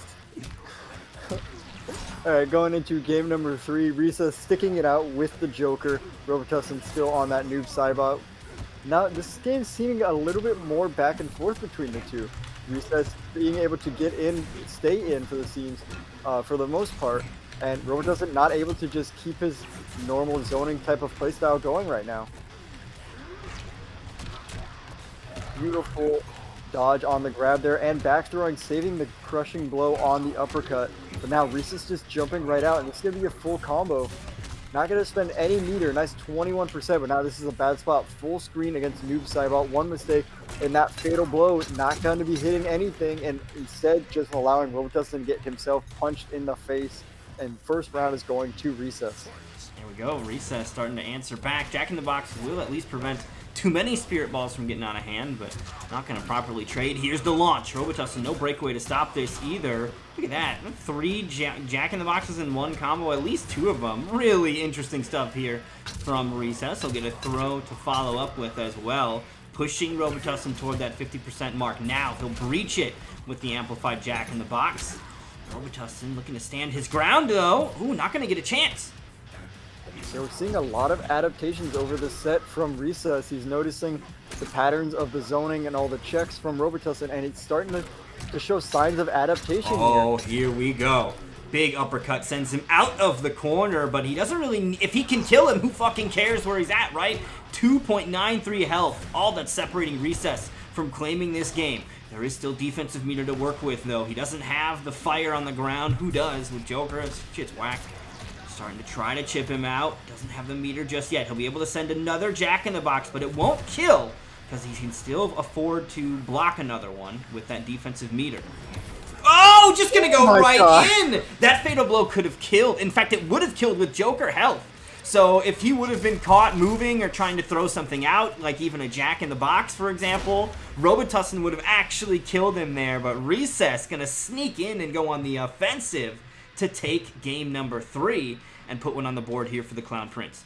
Yeah, Recess showing signs of life now, saying he's not going down without a fight. He's not going down without anything on the board, putting one game on his side, and we may be seeing the signs of possibly a reverse 3-0. Well, here's the deal, though. Robitussin, not a Noob Saibot player. He already played Liu Kang earlier, so I do think that if this gets out of hand here, there's a very strong likelihood that we could see Liu Kang come onto the scene. And I think that at minimum, if Recess is catching on to Noob Saibot, he's not catching on to his Liu Kang at the same time. So that's going to be a whole nother battlefield if we go to Game 5 and the Shaolin comes out. Could still see reverse 3-0, but I'm absolutely certain that Robitussin still has an ace up his sleeve that he'll be looking to rely on if things go a little bit too sideways. Yeah, we will have to see if that card is an ace, or maybe, in fact, Recess put a Joker in there. And we'll have to see just how this set turns out as we go into game number 4. A lot of back and forth between the two players. Recess struggling to get control, but Robitussin going back to his usual game plan and now is in full control of this match. All right, Jack in the Box comes out. That Spirit Ball, willing to make the trade with that. Here's the deal. Spirit Ball does 9% damage. One of the hardest hitting fireballs in the game. Hardest hitting, most are 6-7%. 9%. There's no amplify, so you can't get too crazy with it, but for the most part, it's a trade that you're willing to make. I think that Jack in the Box is also hitting for about 9%, but he's spending meter on that. You know, like, it's definitely a little bit more costly. So Spirit Ball is almost always going to be in your favor to trade with, and that's why you see Robitussin just leaning heavily on it when he gets to that full screen. He's fine with what that could mean. Yeah, and Robitussin now is on set point with a strong lead right here. Another perfectly good throw with the crushing blow. This is a very hard comeback that Recess is going to have to make. Perfect challenge right there from Robitussin, and that is going to be a 3-1 victory for the dead Lin Kuei. Very nicely done here. Noob Saibot closes it out. Robitussin going to continue to advance here along our bracket. Speaking of our bracket, let's go take a peek at it as we pop our scores in and get prepped for our next set. Going to be on the other side of the losers quarterfinal. That's going to be Izzy versus his left knee coming up next. Izzy versus his left knee. Now, as we've seen with Izzy, a lot of characters that we've seen under his belt. As you said before, he was playing Rambo to get into top 8, and as we saw in the match against AJ, he was playing Kung Lao. Now, are we going to be seeing another character under his arsenal? Maybe Rain or RoboCop? Arnold, perhaps? Arnold, perhaps, as well. Or is he going to stick with the second best Shaolin and maybe try to show that he's got more tricks up the Kung Lao's sleeve that we have yet to see? Shao Kahn? I mean, Izzy could play anything. Yeah. And he really could. I really can't wait to see how that's going to turn out. And if you guys want to see more things like this, make sure you guys do subscribe to Dream Eater's YouTube channel. Every subscription you guys drop, he will drop $1 into the prize pot of this tournament. So make sure you guys do give him that sub. Yeah, definitely throwing some extra cash in here for our players. And Izzy, you know, what Izzy was also saying in the chat, mind you, he was threatening that he'd bust out his Sub-Zero if he ran into AJ again. So Izzy Sub-Zero, you know, we talk about Izzy being really, really strong with the entire cast, being a player of the whole cast, but truth be told, some of his biggest victories have come on the backs of Sub-Zero. Sub-Zero is where he got his initial big victories in the CGO events. I think he got 3rd place in the $10,000 CGO event that was happening, so that was like $800 for playing Sub-Zero when he was only like 7 years old.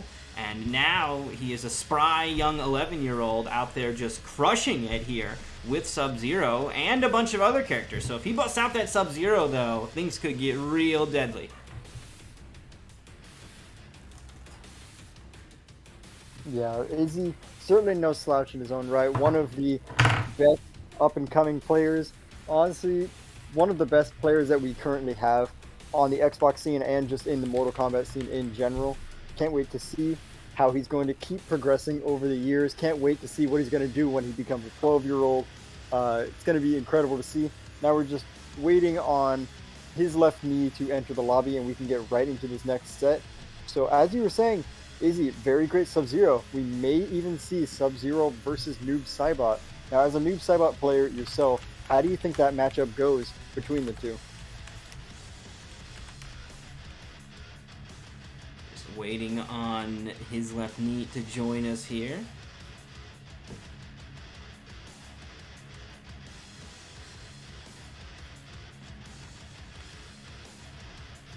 We've already got Izzy, though, ready to go. Yes, his left knee, you are next. I have invited you, and we're just waiting on you to accept the invite and join us here. And then after this, we'll go to winners finals, where we've got AJ and Richie waiting. So we've only got 5 competitors remaining. Robitussin, of course, surviving. Izzy and his left knee about to step into the arena at the duel to the death here. Loser goes home, demoted to spectator. And then AJ and Richie still alive on the winner's side as well. So 5 players remain, about to trim it down to 4 as we go through our LCQ. But here's the deal with the LCQ. Typically throughout the last 7 weeks, players have been playing for points. Going home 4th place wasn't a bad deal. Going home 2nd place, not a bad deal. In fact, Slick Beats, points leader, didn't win a single Nightmare Series event. Let that sink in. Points leader did not win a single Nightmare Series event. He got 2nd place, and man, was it a heartbreaker when he got robbed. But 2nd place, nonetheless. So, you know, still points leader. So solid finishes throughout the week, or throughout the weeks earlier, they matter. But here in the LCQ, winner takes all, cutthroat meat grinder. 1st place is all that matters. 2nd place, you go home just as empty-handed as 65th. Here we go. Both players are now in the lobby. Izzy going to be on the left, his left knee on the right. His left knee, we know for a fact we're going to be seeing that noob Saiba, and Izzy now on the Arnold. Let's go. Is Axe still here? This is what he ordered. I said maybe if Izzy plays him, and it looks like Izzy is looking to please, but we do not know if Axe is here still to bear witness to the Arnold. I will say this character is super exciting and fun to watch just in general because of the mechanical mix. Bottom 5, and Izzy is one of the absolute best, right? Like, Izzy is one of the best with every character, as we've talked about. Izzy's Terminator, we've seen it before. Absolutely devastating to find on the other side of the screen. He's already switched the build up a little bit here, though, utilizing the teleport, which I think is actually going to be helpful here versus Noob Saibot. Noob Saibot's going to want to throw a lot of stuff, and when you shut that down, that's going to be big. He dropped the I'll Be Backbreaker, though, using Gorilla Press instead. Interesting build here from Izzy. What is good about not having the I'll Be Backbreaker, though, is he does have access to the Armor Breaker now.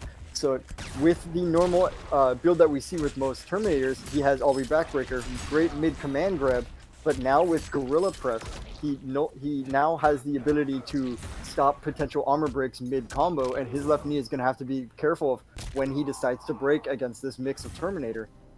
So otherwise, he's still running the rest of it. Looks like Dark Fate with the air grab and the running man stance.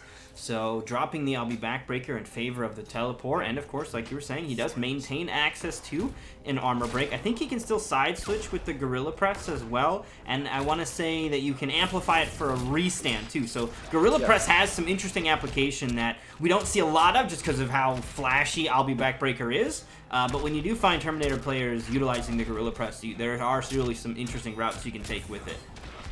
Oh, that's going to be big! Wow. What Izzy knew as well. You saw that walking up, getting that perfect punish.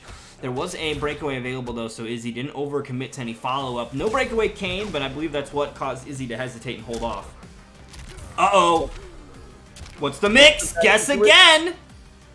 One more guess and he's dead. Oh, he got out of it though. He's just gonna jab challenge and close it out with the full combo. His left knee claims game 1. His left knee, amazing challenge there right at the end. Knew that whatever Izzy was going for was not going to be fast enough and just going to be taking that very strongly. Now we'll have to see, will Izzy stick with the Terminator? Maybe he thinks that he was doing well there and just made a slight few mistakes. Maybe he has to do some slight adjustments, or we maybe going to possibly seeing a character switch here. Maybe RoboCop, maybe Sub-Zero, maybe literally anyone else on the cast. And Rambo! We are going to be seeing bottom 1 Rambo. Now, Dream, I know you are a Rambo player yourself. How do you feel about the Rambo versus Noob Saibot matchup? This one's not as bad as others are. I think Rambo's biggest struggle is against characters that have the ability to be offensive while they're being airborne at the same time, right? So characters that have airborne fireballs, air mobility, those are the ones that you really struggle with. That's not the case for Noob Saibot, at least not this build. He doesn't have the air shadow sickle, or the air shadow kick. So he's going to be able to be consistently checked by the whip trap there. And also, Noob Saibot's teleport's a little on the slower side, so he's not going to be able to really utilize that to get around the Claymore either. So this really lame Claymore style that Izzy goes for is going to be quite effective if his left knee can't really answer back. Spear Ball's going to go right over. He's got to push to get to that effective range of the low slide, and so far he's only been able to get one of them to successfully connect. This is going to be big. Look out for the Claymore, though! Oh, man, when he recovered, he was right in it. And that is just one of the great applications of Claymore. As soon as he gets it down, even though you do get that punish on him, you have to be careful because that thing is still active even after he puts it down. And that's exactly what Izzy was expecting once he put it down and got hit by that teleport. He knew that it was going to save him there. Yeah, you see, basically Izzy has maintained a Claymore at almost all times. Jump in, Claymore's there. Hit him with a fireball, Claymore is still there. And that's a big part to this build. And the thing is Claymore is, some would say, maybe gimmicky, or it's got its flaws, mainly that friendly fire is activated on that. You can get yourself launched as well. But if you're willing to just rely on it, it can be a very stressful tool for your opponent to find a way around. And that is exactly what's happening here. His left knee just completely unable to work his way around that Claymore. So Izzy not only going to take game number 2, but I think he took less than 200 damage that whole time. Like, he got hit by a slide in round 1, and then he took a little bit of chip in round 2. Like, very, very little damage output there from his left knee. Just, he was not able to get to the proper ranges to establish himself.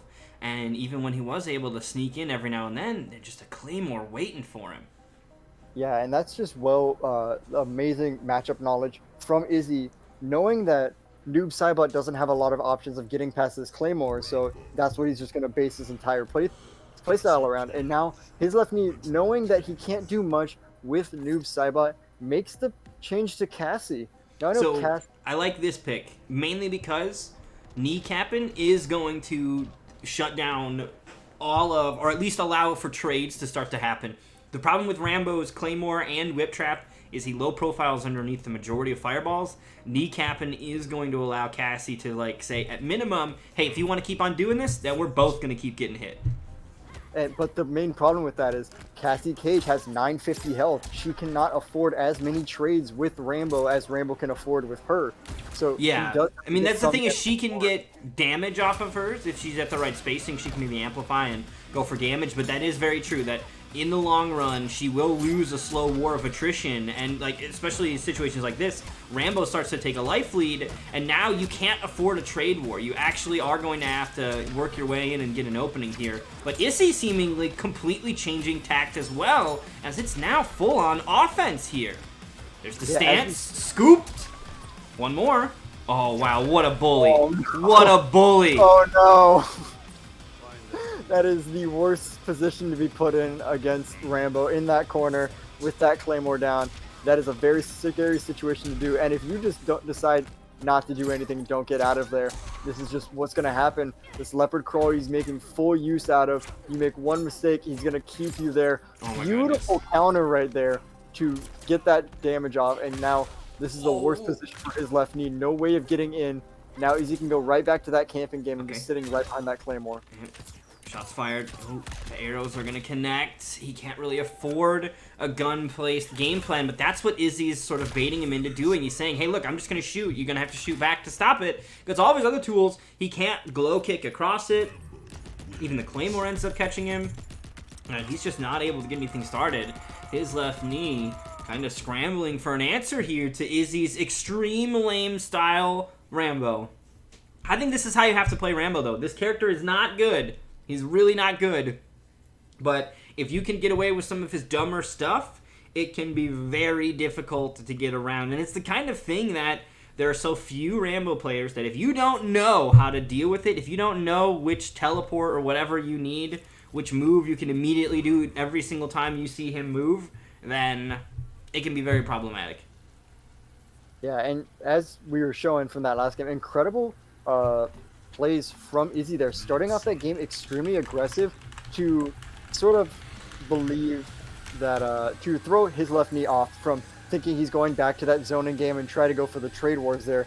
Played extremely aggressive to get this massive life lead, take that first round very convincingly, and now that second round, he decides, I'm going to keep playing aggressive for a little bit. Now I'm going to get that distance between us, and we're going to go right back to the game plan that we started. And now his left knee does not have the life to be able to manage to afford that trade game with him anymore.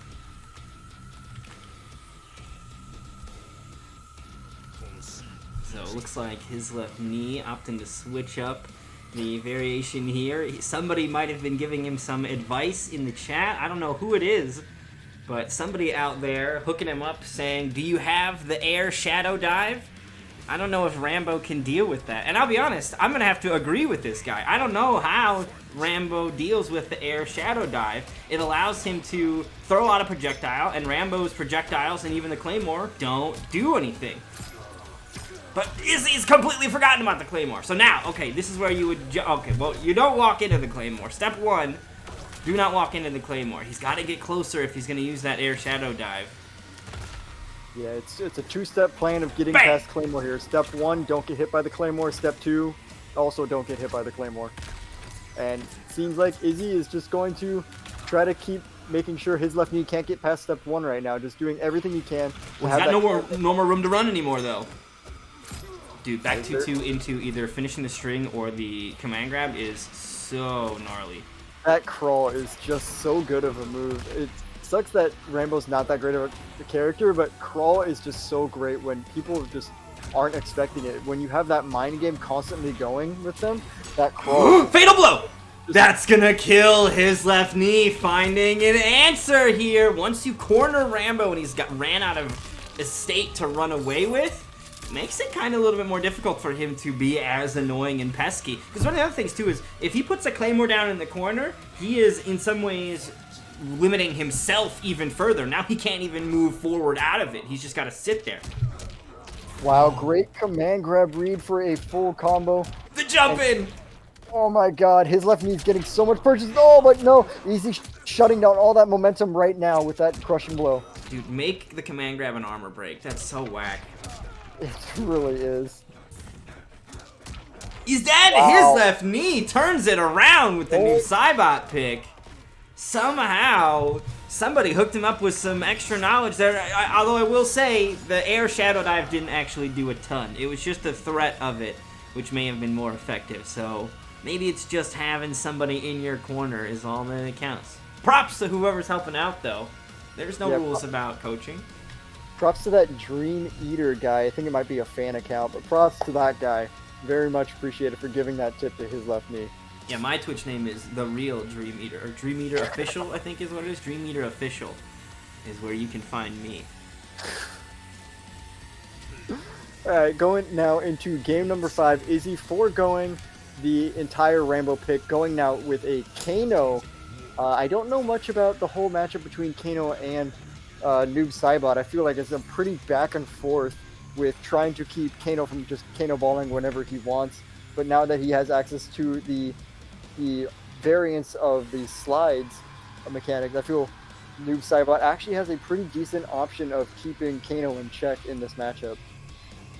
Yeah, this will be interesting. The Kano pick will shut down a lot of the clone play. He can Kano ball right through the straight clone as well. Beautiful catch with the bio pole. Not quite close enough to make anything of it, but still basically getting the max range on that one. It's going to be a full combo here from Izzy, going nice 25%, and this is the part where you don't want to be in against Kano. You make one small mistake, and now you have to constantly guess between tick throw and acid burn, and if he gets that acid play going, he gets that fire down, and that's just even more dangerous city. You're constantly guessing for your life, and all while you're guessing, you're taking heaping amounts of damage over time from that fire. And that's not a place you want to be, but his left knee forcing his way back. Now in a possible way of taking this way back. Fatal blow. Not going to be enough to kill, but this is going to be very, very close. And one wrong read for either player is going to solidify this first round. Alright, 4-10. Izzy in a bit of trouble now. Beautiful movement, though. Ducking underneath those, and he caught him with the bio pull. Izzy with the maximum clutch on that one. That was expert movement too. Neutral ducking under those spirit balls perfectly, getting the spacing, and then just scooping him out of the sky with that bio pole. Controller, wake the fuck up! And here we go. Set point for Izzy. Now has his left knee in the corner, and this is where you don't want to be. That Dude, fire that's is so very dirty. dangerous. That bio pull with the acid is extremely good. This is very bad. Yep, pulls him right back into it. Izzy getting real dirty here in game 5. Oh, his left knee doesn't commit, and the air Kano ball will catch him. Izzy's Kano is incredibly scary, to be honest. I don't think we see much of it just because he plays so many crazy different characters, but definitely getting a taste of it. And would you look at that? We got Cloud Scorpion dropping some extra cash into the prize pool as well. Thank you so much. I very much appreciate that, helping out with the prize pool as well. Which, of course, if you guys want to help out and you don't want to open up your wallets, all you got to do is head over to the YouTube channel and drop a sub. Every new sub that we get this season is an extra $1 in for the prize pool as well. So free money here for our competitors so we can give them something to fight over. Let's go ahead and head back over to our bracket and we pop those scores in as Izzy advances with the 3-2 victory over his left knee. I'm just gonna say this right now. That bio pull and acid pull, that's so cheap. Even when you block and you know it's coming, there's nothing you can do about it. He just pulls you right into that fire. Yeah, it's awful. It's like your fate is sealed. Like what do? You just accept that this is happening is what it is. It's rough. It's real rough. There's just no counterplay around it. As soon as that fire goes down, all you can do is just pray that he doesn't do the bio pull, but he does it anyways, and that's just free damage for him. It's so messed up.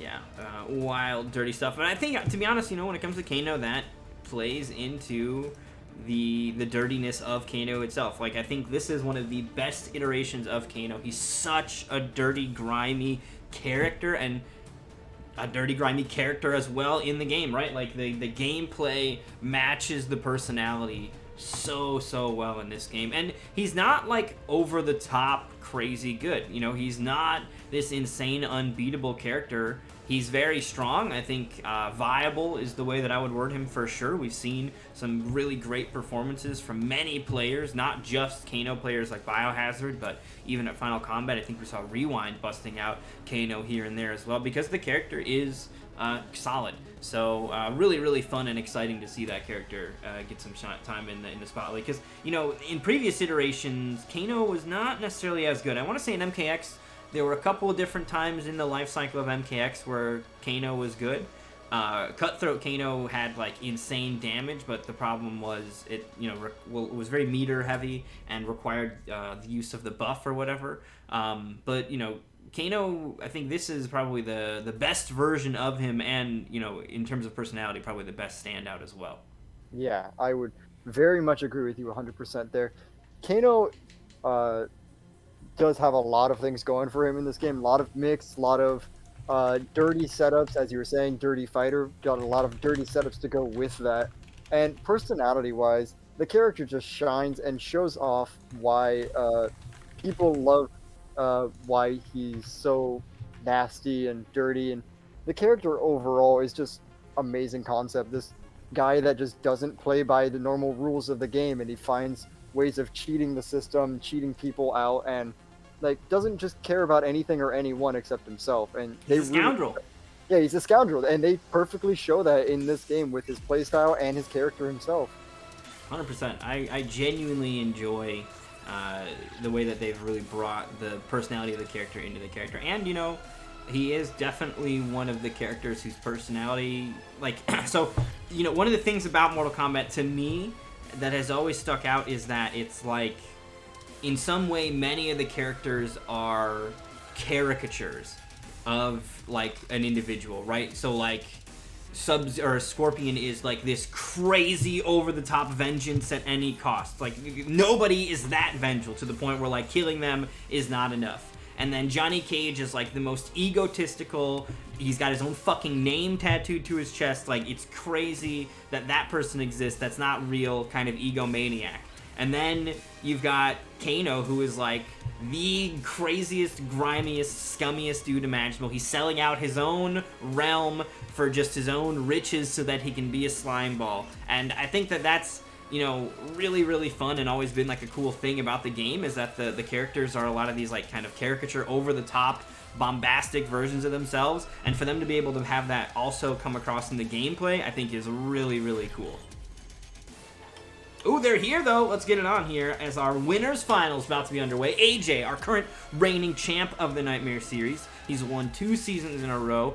Up for the three-peat if he can win the LCQ here tonight. And Richie hasn't won a Nightmare Series yet, I believe. Maybe has 1 victory in the qualifiers, but definitely doesn't have the longer list of accolades that AJ has, but still looking to slay the big dragon here tonight and secure that winner side spot in grand finals. That is what's up for grabs, and that guarantees a strong finish here. But of course, it's the LCQ, and all that matters is first place. So guaranteeing second place here, not going to be enough. You're still going to have to be on guard for the grand finals.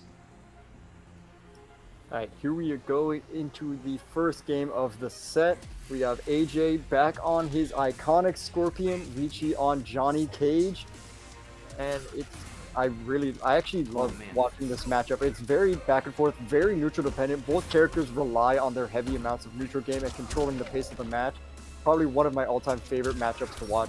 And as you see right now, AJ is showing all of it going right now. AJ is unthrowable, man. Good luck trying to throw him. Just constantly ducking underneath stuff. I do also want to note there's a lot of yellow on the screen right now. Not just in the costumes, but the UI is also very yellow. Like, it's starting to harm the eyes here. AJ, could you please put on the player 1 costume so we can just turn it up a little bit here? We're on a more yellow stage. Where else could we go that's yellow? Or could we get perhaps the desert base next? Maybe the CEO tournament? Yeah, the CEO stage is like the only other one that we could somehow get, but I don't think we have a means of unlocking that. But that would be next level for the yellow. Alright, and AJ going to be taking that first round for himself. Now he's going to have Richie in a very precarious position. Richie trying his best to fight out of the corner, but that is going to push himself right back in. Going to be dropping that combo there, not going to get him back into the corner. Now Richie looking to take some control back for himself.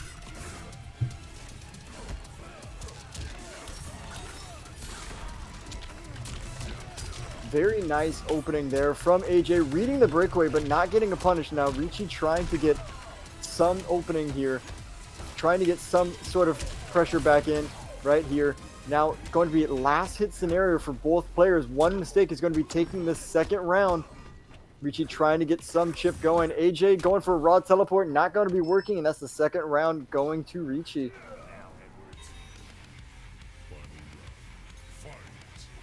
Alright, tying it up. Ooh, short hop. Nobody's home. Or actually neutral jump punch, I should say. That's also, I love that about that Scorpion build. You don't see enough players use it, but that throwback to the MK9 and MKX utility of a neutral jump punch is actually really fun, because they obviously function very different for everybody in this game, but Scorpion, I think the only character with his own means of accessing the old version of it. Yeah, very much true. Not a lot of no character has it exactly like how Scorpion does, and it's really cool how they gave that throwback of. Oops.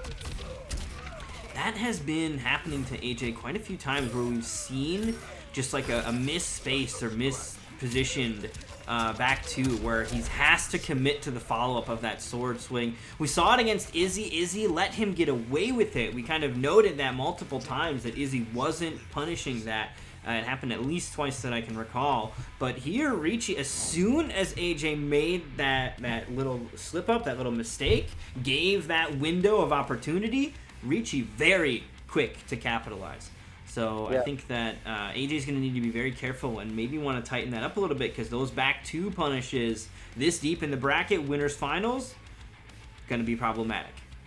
Yeah, and as we're seeing at the start of this set, it seems AJ is not the only shark in the water that smells blood. Richie sees that opportunity, sees that sign of weakness, and is all over it, and is not afraid to take advantage of that in every aspect that he can.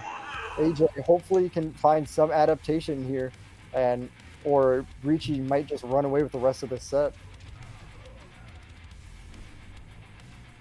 AJ, of course, our reigning champion here, not going to go down easy And of course, he's not going to go down at all per se, as this is winner's final, so the loser just goes into loser's final. Still going to be alive in the tournament. This could absolutely be used as a sort of download moment to get a feel for your opponent in the hopes that when you do meet them again in grand finals, you'll have a more solid plan for them. So definitely not the end of the road for either one of them, but does determine who has a easier path per se to close this thing out.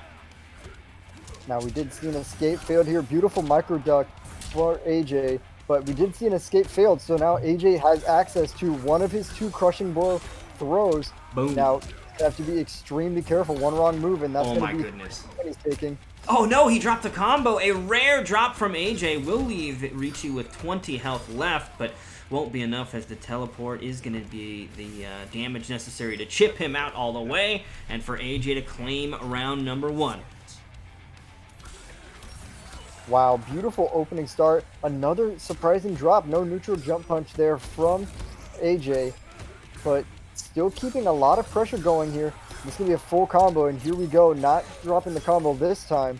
30% and putting Richie in the corner. This is a very dangerous spot for Richie to be right now. Ooh, point blank.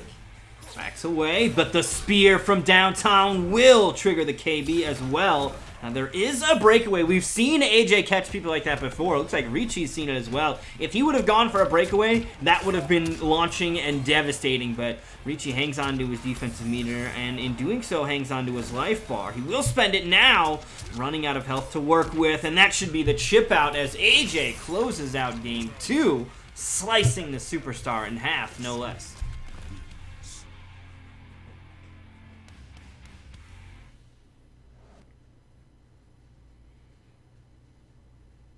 Alright, so let's see what the answer is here from Richie. I genuinely think that we are going to, at minimum, continue to see Johnny Cage from Richie. That's so far been his best character. My favorite character to watch him play as well. But I'm curious to see if he'll be shifting up the game plan here as we now approach game 3. I do believe Richie was still playing perfectly fine. As we saw, he did take the very first game of that set with Johnny Cage. I don't see a reason for why he would have to swap. Maybe just make some slight adjustments in that playstyle. But as we know, AJ, he is a stone wall when he wants to. When he wants to make sure he doesn't get opened up, good luck trying to get a throw, trying to get any sort of thing on him. Because he will just turtle up, and there's not much you can do, not much you can really do about it. So we'll have to see if Richie will be able to find.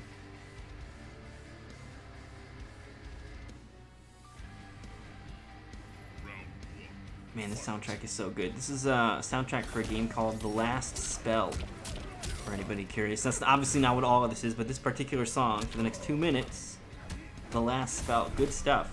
Not necessarily a game that you guys might enjoy. It's like some tactics shit, but got some crunchy music in it. Good music to kill stuff, too, and that's exactly what we're doing here out on the Sea of Blood. Murder is to be had. Look at that. Straight to the groin. There's the launch. Breakaway comes out to stop it short. Force ball's out as well. AJ starting to slowly get chipped out, and we've seen that's what Richie's strategy has been. Doing anything and probably going for a Sin Blade to punish any sort of mistake he would make. I think Richie's been able to consistently push for and trying to keep it. Yo, can you hear me? I think I got kicked out. Uh-oh. Uh-oh, the internet kicked him out. Uh-oh, well, I'm still here, at least in the game, so I will carry on. Good throw. AJ running out of health resources. Teleport in. Oh, good blocks, though, and that's going to do it. Richie with the punish as well. AJ risking it all on that, but here's the thing. If he would have caught him, he would have been able to kill him as well, right? Fatal Blow was available. That could have been big damage coming out. Here's the launch.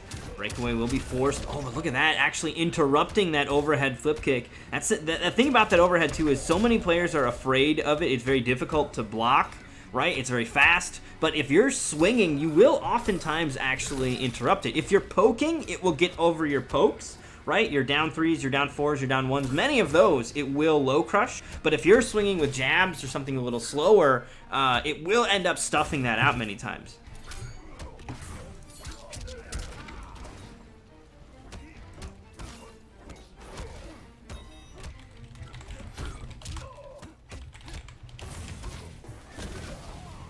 Got it. Nice throw here. Get a little closer. Oh, short hop is blocked, and short hops are punishable on block. Pretty much every single one of them is minus like 11, 12, 13 or so. So you will oftentimes be able to get a jab punish, and AJ just gonna go straight into the fatal blow, but it won't be enough. And Richie gonna close it out here. 2-1 lead now over our reigning champion AJ. Now we do need to re-invite Silver to the game since we lost him. This is the perfect time to do so while these characters are being selected yet again.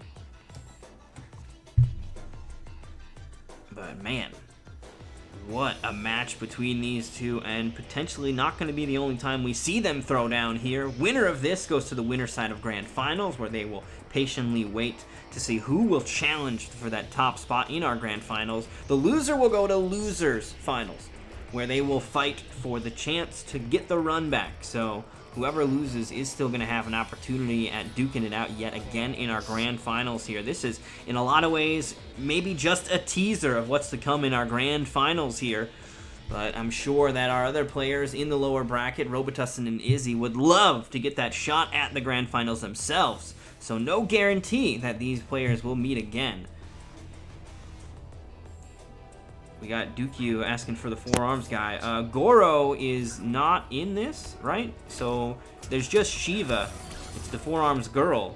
And she got nerfed really hard. Shiva is not great anymore. She used to be super dumb. You can just stomp all day, but now stomping is a death sentence, and she got less, like, way too many nerfs to justify it. It seems like NRS was mad at her. Like, it's real bad. Oh, I can hear you.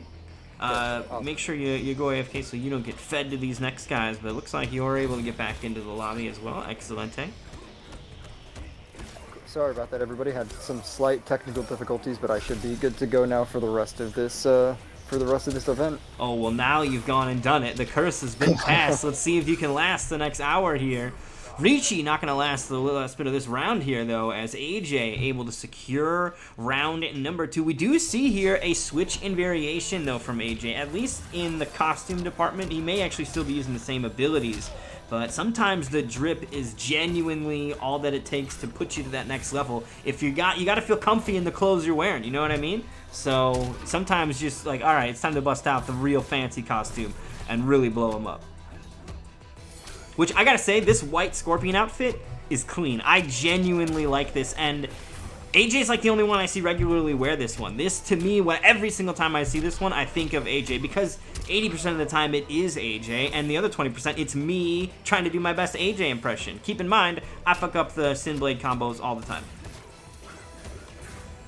Yeah, I know AJ on PS4, he has the collector's edition Scorpion skin, and this is like the one that looks closest to it, and it has a similar color option, so I think that's why he likes running this one as well, because that is like the closest he can have as the collector's one. Ooh, so we saw Richie just patiently sitting there saying, hey man, I got the life lead, I don't need to go in, but that is no longer the case. AJ now has the life lead. Richie will be forced to get on the offensive. The cancel is going to come out, but just very quickly going straight into a throw, which will give him the life lead. 15 seconds left. Richie doesn't need to overextend. Ooh, careful! And he'll get caught. AJ gonna open him up. He'll tear his head off with the brutality as well. And we got ourselves a Game 5 here in Winners Finals. Alright, that was a very back and forth game. AJ just managing to get that last hit to secure himself that 4th game. As you said, Game 5 going into this. What do you think here of, what do you think Richie may have to maybe adapt to what AJ was doing in this 5th game, or do you think AJ might have maybe downloaded Richie and might be taking this one for himself? I have no idea. Game 5, near impossible to predict what's going to happen here. Both players have shown they have the supreme ability to very quickly change tactics and, you know, make those minor adjustments needed to have really big impacts on the match. So this Game 5 could go any way, but, you know, like I was saying earlier, this could just be a precursor. Both of these players will still be alive in the tournament after this, no matter the results of this match. So this very well could just be the setup to an ultimate clash here in our grand finals. We are, of course, going to be closing on our winners finals here with this set. Only one player will be able to take that winner's side of grand finals. A very coveted and healthy position to be in. Loser side of the bracket is never the fun side to be on. Things are a lot more dangerous, but we've also seen a handful of players that seemingly get stronger and stronger once, you know, things get really on the line, right? You push them to the edge, and that's where the teeth really come out. Yeah, very much so right here. And here we go into our 5th game of this set. And this is where we're going to see, this is where you show everything you got. This is where you put all your cards on the table, and wherever you go big or you go home. And right now, neither player are looking to show that they want to go home anytime soon. And that's the thing too, AJ's change in build is explicitly just for the costume. He's still running the same exact set of abilities here, so it really was just about getting into that comfortable set of attire so that you could come out on top wearing your best duds. Overhead connects, jumps over the get-up attack as well. Richie going to start to lose his resources here as his life slips away. He will get that breakaway back available to him as we move now into round number 2. Still waiting on half of that other offensive bar. We've seen Richie very heavy on the amplified force balls, even just in the neutral, to get the chip, get the check. And that offensive meter, very, very important to him. He also needs both offensive and defensive meters for those rising star checks that we've seen him going for as well. Solid way to end the string and keep it safe, but it is resource heavy. And as we've seen, resources are very important, especially when you're going against a character like Scorpion. You waste those resources in the wrong way, you're going to be eating a solid 30% right, just like right here. Almost 30% right there. No resources spent from Richie at the moment, though, but now... Big, he'll get the combo extension. Dude, I love that. The combo extension off of the amplified force balls there from Johnny Cage. 38% there.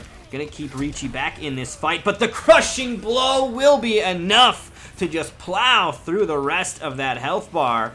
And AJ gonna take it 3-2 with a friendship here. Teddy Bear being summoned. So AJ now going to be winner side of grand finals. Richie, of course, not out of it yet. He will do a little gatekeeping in losers finals, so we will see him in just a moment as he will be facing off against the winner of our next match. Robitussin versus Izzy is coming up next. That goes to show, it's just when AJ decides he's going to be taking this seriously, and he's said, all right, that was very nice back and forth between us, but now it's time to really just get serious and go all out. AJ's certainly not a player to be slept on. He's a 2-time champion, a back-to-back champion for a reason, and he is certainly showing us in this set why he's going to show us that he could potentially be a, three-peat. Just go for the the horse racing, the 3-time winner. I don't remember the name. It was a hockey term, the hat trick. Oh yeah, the hat trick. Yeah. Isn't that a hockey term? Is it a horse racing term?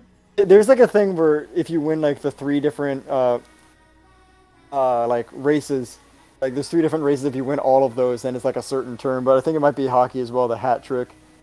We gotta find out what the terms are, because for my work, I've had to do some weird horse racing video once, and I remember hearing something about getting like the Triple Crown or some dumb shit like that.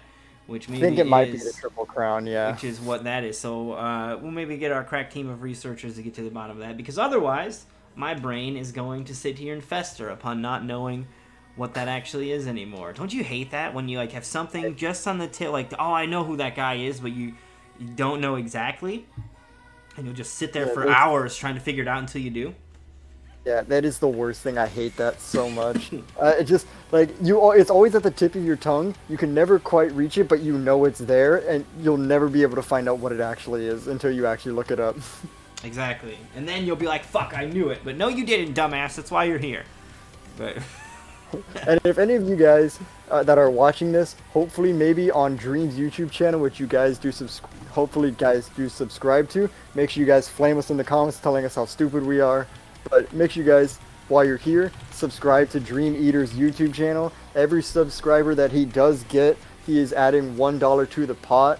This man is incredible, amazing, sets up amazing tournaments every single week. Or at least every single week, every season that he has, puts up great tournaments. Hopefully you guys give him some love, give him a follow on Twitch, give him a subscription on YouTube. Just support this man however you can.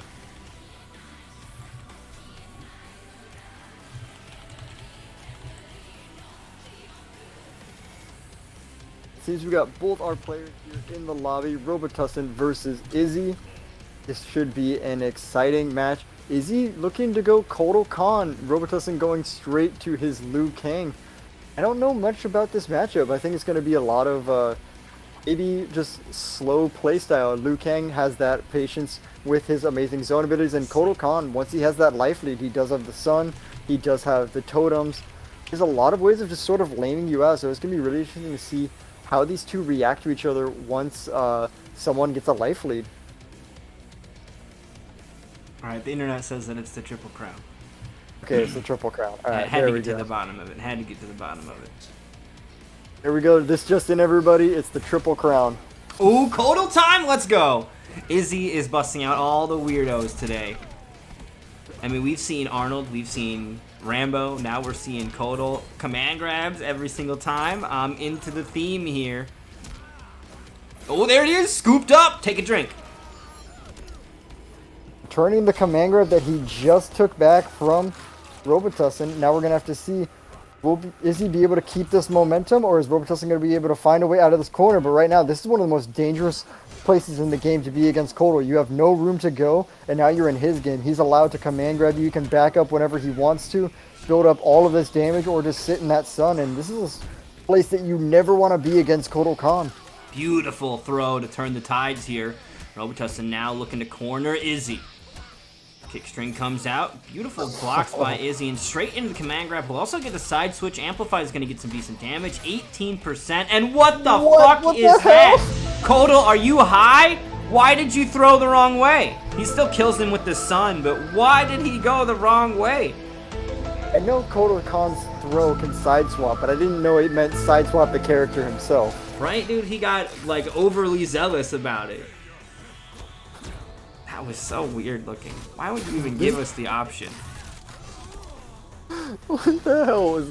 I've never seen anything like that before. Beautiful flawless block there from Robitussin. Right. Now getting a lot of pressure coming back here in this second round, but Izzy going right back to his tick throws on his command grabs. His character well known for having the best and easiest command grab in the game. And it's always been like that. Command grabs are too hard. Have I introduced you to Kotal Khan? And then we're all grapplers. Yeah, everyone's a grappler now. Oh, look at that. Caught him with the amplified yay disc. If somebody can tell me the proper pronunciation, I'll forget. I mean, I just know it as the Grand Discus, so that's what I call it. Dude, I call it the yay disc and the hui grab, and I know neither of those are right. Well, I mean, someone wants to tell us on the YouTube channel, they can call us idiots and correct us on there. So make sure you guys do subscribe. Yeah, make sure you type it out so that I can read it again as hui. That'll be really fun. Izzy's going to be taking that first game. Very strong showing with the Kotal Khan. We'll see if he's able to keep that momentum going into game 2, or will Robitussin find a way to adapt and find a way around it. Maybe going to that noob Saiba, or maybe he'll just stick with the Liu Kang throughout this set. Alright, and for all of our scholars in the chat, pay attention here on the loading screen so you guys can make sure to get us with the corrections, because we'll get a quick peek at minimum the spelling to at least understand how I got to my dumb pronunciation of hui. I want to at least allow you in on that. If you look at that, Huehhuey, I have no idea, but it looks like hui to me, and I don't know what that means. So, I mean, hui you got it Grand is. Discus, so that one is easy. And Oh, then it's not a there's the- yay disc? Alright, well, whatever. It's a yay disc in some other game. I might just be making it up then. I don't know. But, I mean, try pronouncing that totem name. It's like M-U Kawaii. Wow. Alright, never mind. Let's go talk about that crushing blow right off the bat. 25% gone from Robitussin's life bar. Ooh, if he parries the first, he gets caught by the other. He didn't hold long enough to get that second one, but look at that. He's just gonna, like, with those damage totems up, plus some of the parry buff, even if you start to take a life lead, Kotal just kind of taps you, and it's huge damage, so he just turns it right back around. Yeah, this character has one of the biggest comeback potentials in terms of just the one-hit wonder. You make one mistake, he's going to be hitting you. You got that plus frames right there, and he's going to convert that into a fatal blow, and that's going to be the first round going to Izzy. But now he does swap sides, so now he is putting himself in the corner now against Robitussin going into round 2 here. Scares me every time I drop that line.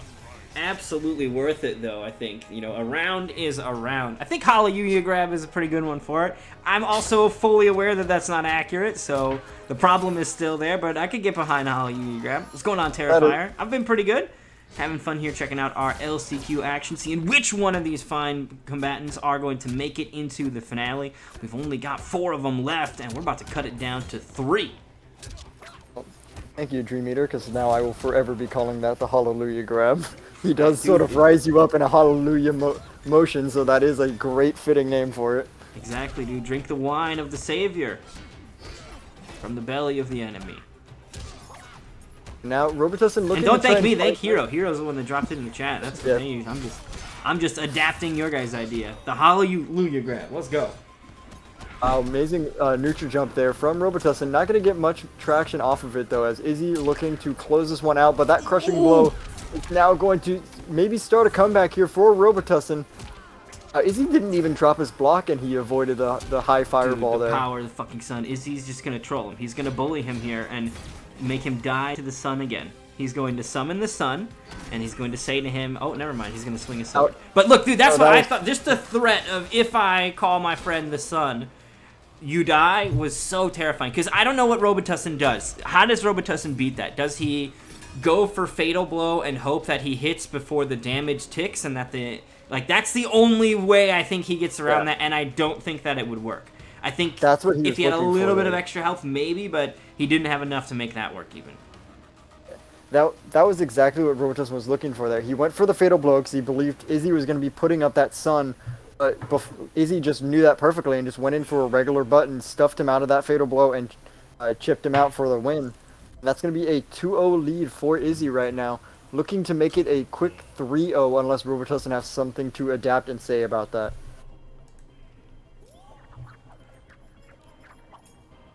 What song is this? Oh, it's not a bad one. It's from a game called Bombshell. Excuse me 1 minute, I shall be right back, Dream. Alright, let's get more Last Spell, though. This is a good song, but we're gonna get some more Last Spell in here.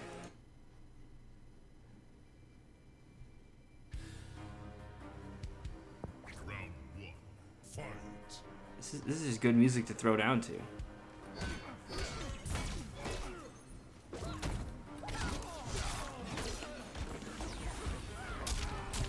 Ooh, caught him. Armor break as well. Let's fucking go. Working on a flawless right now? No, he got chipped. We're good. Jump out. Ooh, not gonna catch him. I'm too busy enjoying the music. I gotta play a quick song on the flute, though. Hold on. Shoutouts to Recess.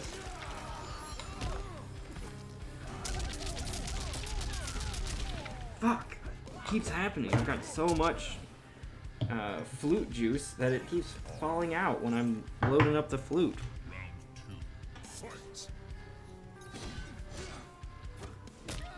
I'm flush with flute juice.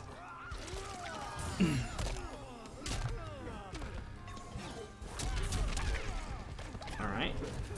Fireballs away. Beautiful ducks. Kodal's headdress. Unfazed as the fireballs pass right through it. Defying physics. And, you know, basic rules. Oh, there's the punish. Gonna be the KB. Break the face. Chases him down with the dragon kick. He'll save the meter, though. Still good damage. 30% off of that in the mid-screen. And against Kodal, every bit counts.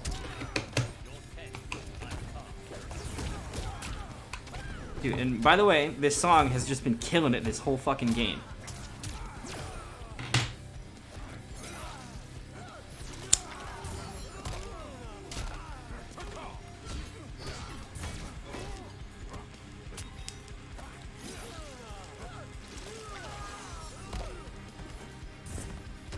Yes.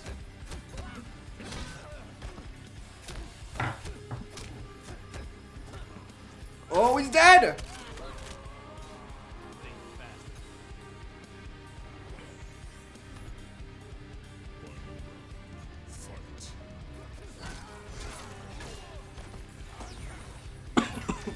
Ooh, parry. Get the fireball going. Start to build up that damage buff.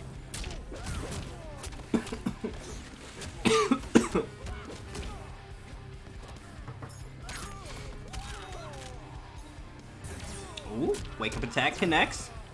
Just gonna finish the string. Goes for the unblockable. Izzy getting a little flashy, perhaps. That may cost him.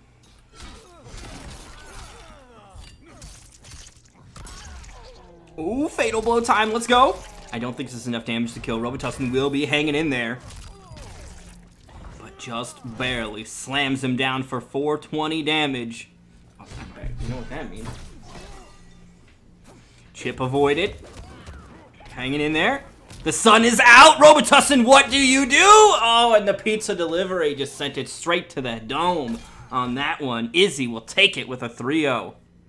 I think he took it 3-0. I may have given too many points earlier. Now we're good.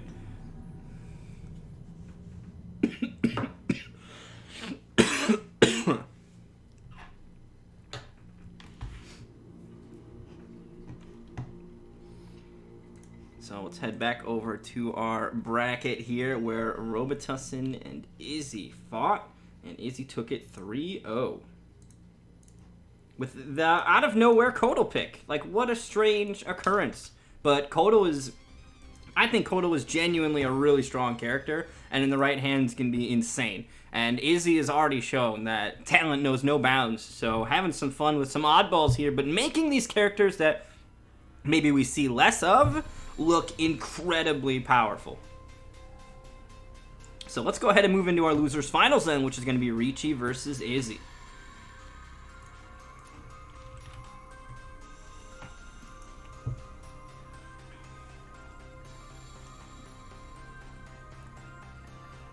Alright, there is Richie. Still, hopefully not still reeling from his defeat to AJ, because that was genuinely a close set between AJ and Richie. Richie went all the way to game 5, right? So really could have gone either way. And Richie now looking for the run back here if he can defeat Izzy. Izzy's a very talented and tough opponent to find himself up against nonetheless, so this is not going to be an easy get, but this is what what Richie's after here, so we'll see if he's got what it takes here. So far, his Johnny Cage has been looking fierce tonight, and we're going to see it one more time, maybe two more times if he can hang in there and put Izzy down.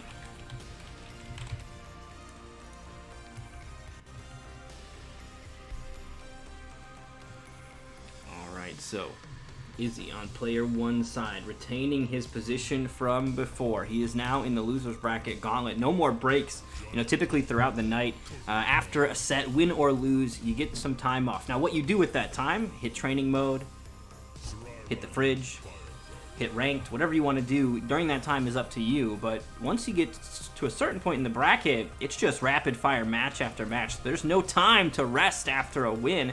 You get the momentum from it, but you also don't get to assess, and you're just right back into the deep end here. So that's exactly what's happened to Izzy, as coming off of his previous bout with Robitussin, he finds Richie on the other side of his screen immediately thereafter, and this is losers finals. Looks like he'll be sticking it out with Kodal, though. So he found some momentum with Kodal, liked what was happening with Kodal. Kodal brought him a 3-0, and he's going to see if Kodal can keep the Kodal train going here in his first game in the losers finals versus Richie and Johnny Cage on the other side. All right, poking underneath. Oh, scooped up with the normal grab here. That'll keep the corner positioning. But right now, Izzy, this big Kodal, just gonna jump over the get-up attack as well. He's got the meter for the amp, so he'll take a quick swig and then send Johnny back into the corner. Richie's in trouble. Here's another command grab. Not enough to kill, but almost. The sun just gonna hunt him down, and it'll be enough. Like, that amplified sun, the only way Richie stopped that is if he did a crushing blow or fatal blow. And to be quite honest, if he would have like spent the fatal blow, he still would have been missing so much life that it might not have been worth it. So I think Richie just kind of accepting his fate on that one, but he will likely, I think, spend it if it comes up again, because he won't have any good options anymore. You can afford to lose the first round, and that's basically it. All right, gets caught.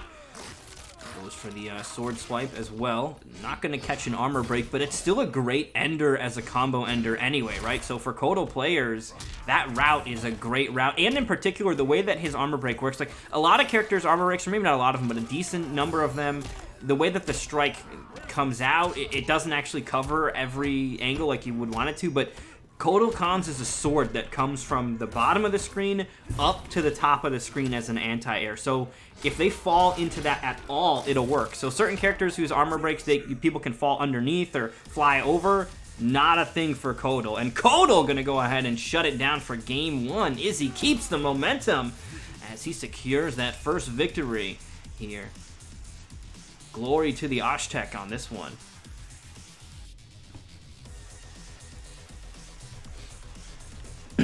So Richie gonna need to warm up a little bit here. You know, he did come off of a 2-3 loss to AJ, so he did still get a lot of games in there, but there's a little bit of downtime while he's waiting for the next set. So we'll see if he can find his rhythm as we move now into game number 2.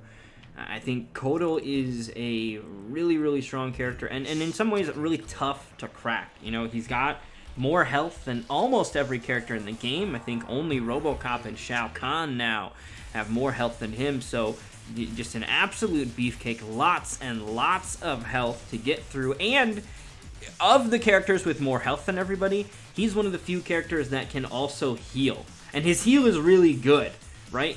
And he's got technically multiple ways to do it. You don't see people playing with the blood totem, but definitely multiple ways to heal.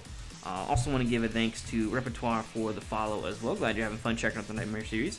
We also had Duca Ravens and Dexo9 come through with follows as well earlier too. Thank you guys so much. Glad you guys are having fun here as we determine our LCQ winner for this season of the Nightmare series. 7 players have already qualified. The winner of tonight's event here, which we've only got 3 players left, will be the 8th player in our bracket. And our bracket right now, the finale, over $500 up for grabs here for these players. And if you want to add some more money into the prize pool, you can either donate directly, or if you feel like keeping your wallet closed, head over to the YouTube channel and just click the sub button. All you got to do is sub to the YouTube channel, and I'll throw an extra $1 into the prize pool. Every sub is an extra $1 into the prize pool, and it's free. All you got to do is sub to the channel. And here's the deal too: I don't want you to watch the videos. I don't care if you watch the videos or not. The views on them are fine. I just need more subs. So I'm not trying to beg you guys to watch the videos. And as a quick also note, the only videos that get uploaded is this shit. I'm not like uploading my rants or weird sets of me getting my ass beat. It's just the archives for the tournaments. So a sub over there would be genuinely appreciated to help support the channel and make sure we can keep doing this stuff. Izzy, though, keeping the wins going here. Richie with an interesting character switch over to Gearus, but still not enough to shut down Kotal Khan. Tries to roll out. He will catch him here as well. Temporal advantage to get the full launch. Big combo here, opportunity in the corner. He'll go for the sand clone setup, but drops the follow-up. He will at least get the redemption throw to keep some damage going. Alright, throws him again. The throw loop's coming out. Ooh, short hop attack. Success, and there it is, the scoop as well. Wasn't in the corner, so didn't get the extra bonus damage. But Richie just outside of shutting down Izzy's first health bar here. He only needs a little bit more damage. There's not any defensive meter to protect it. And there it is. The knee will come out. That knee is so good. If you watch Tweety play, his use of that knee is incredible. As an anti-air, as a low crush, as a mid, just like so good. And I think Richie definitely looking to utilize the power of that knee as well. Very, very strong. As he ties things up, he's gonna go into the sun on that one. That's the thing about the sun, right? Not only is he hitting him with something, right? But when he goes into the sun, now you're taking damage for hitting him with that. And Izzy's healing that whole time too, right? So he's healing, so he's not even taking as much damage while doing damage to you. The sun is so good. Drink deep. Gonna get that damage buff going. You see those tattoos glowing, and that is gonna be a big punish. Ooh, doesn't have the launcher though, so it doesn't go too crazy. But this time the temporal advantage will connect. And there's no breakaway to stop this damage here. Breakaway is now available, but can't use it to stop this. Oh, there we go. Richie with the big call out. That defensive meter wasn't going to save him from the reset, right? He put the clone up. He knew that Izzy had to deal with that. And then he basically knew exactly when he would break out, which was after he caught him with that mid in the launch. And he even had the crushing blow ready. Expert reads here from Richie in game 2. And the Gearus pick working out big time. Alright, sorry about that. Wait, everybody, I am back.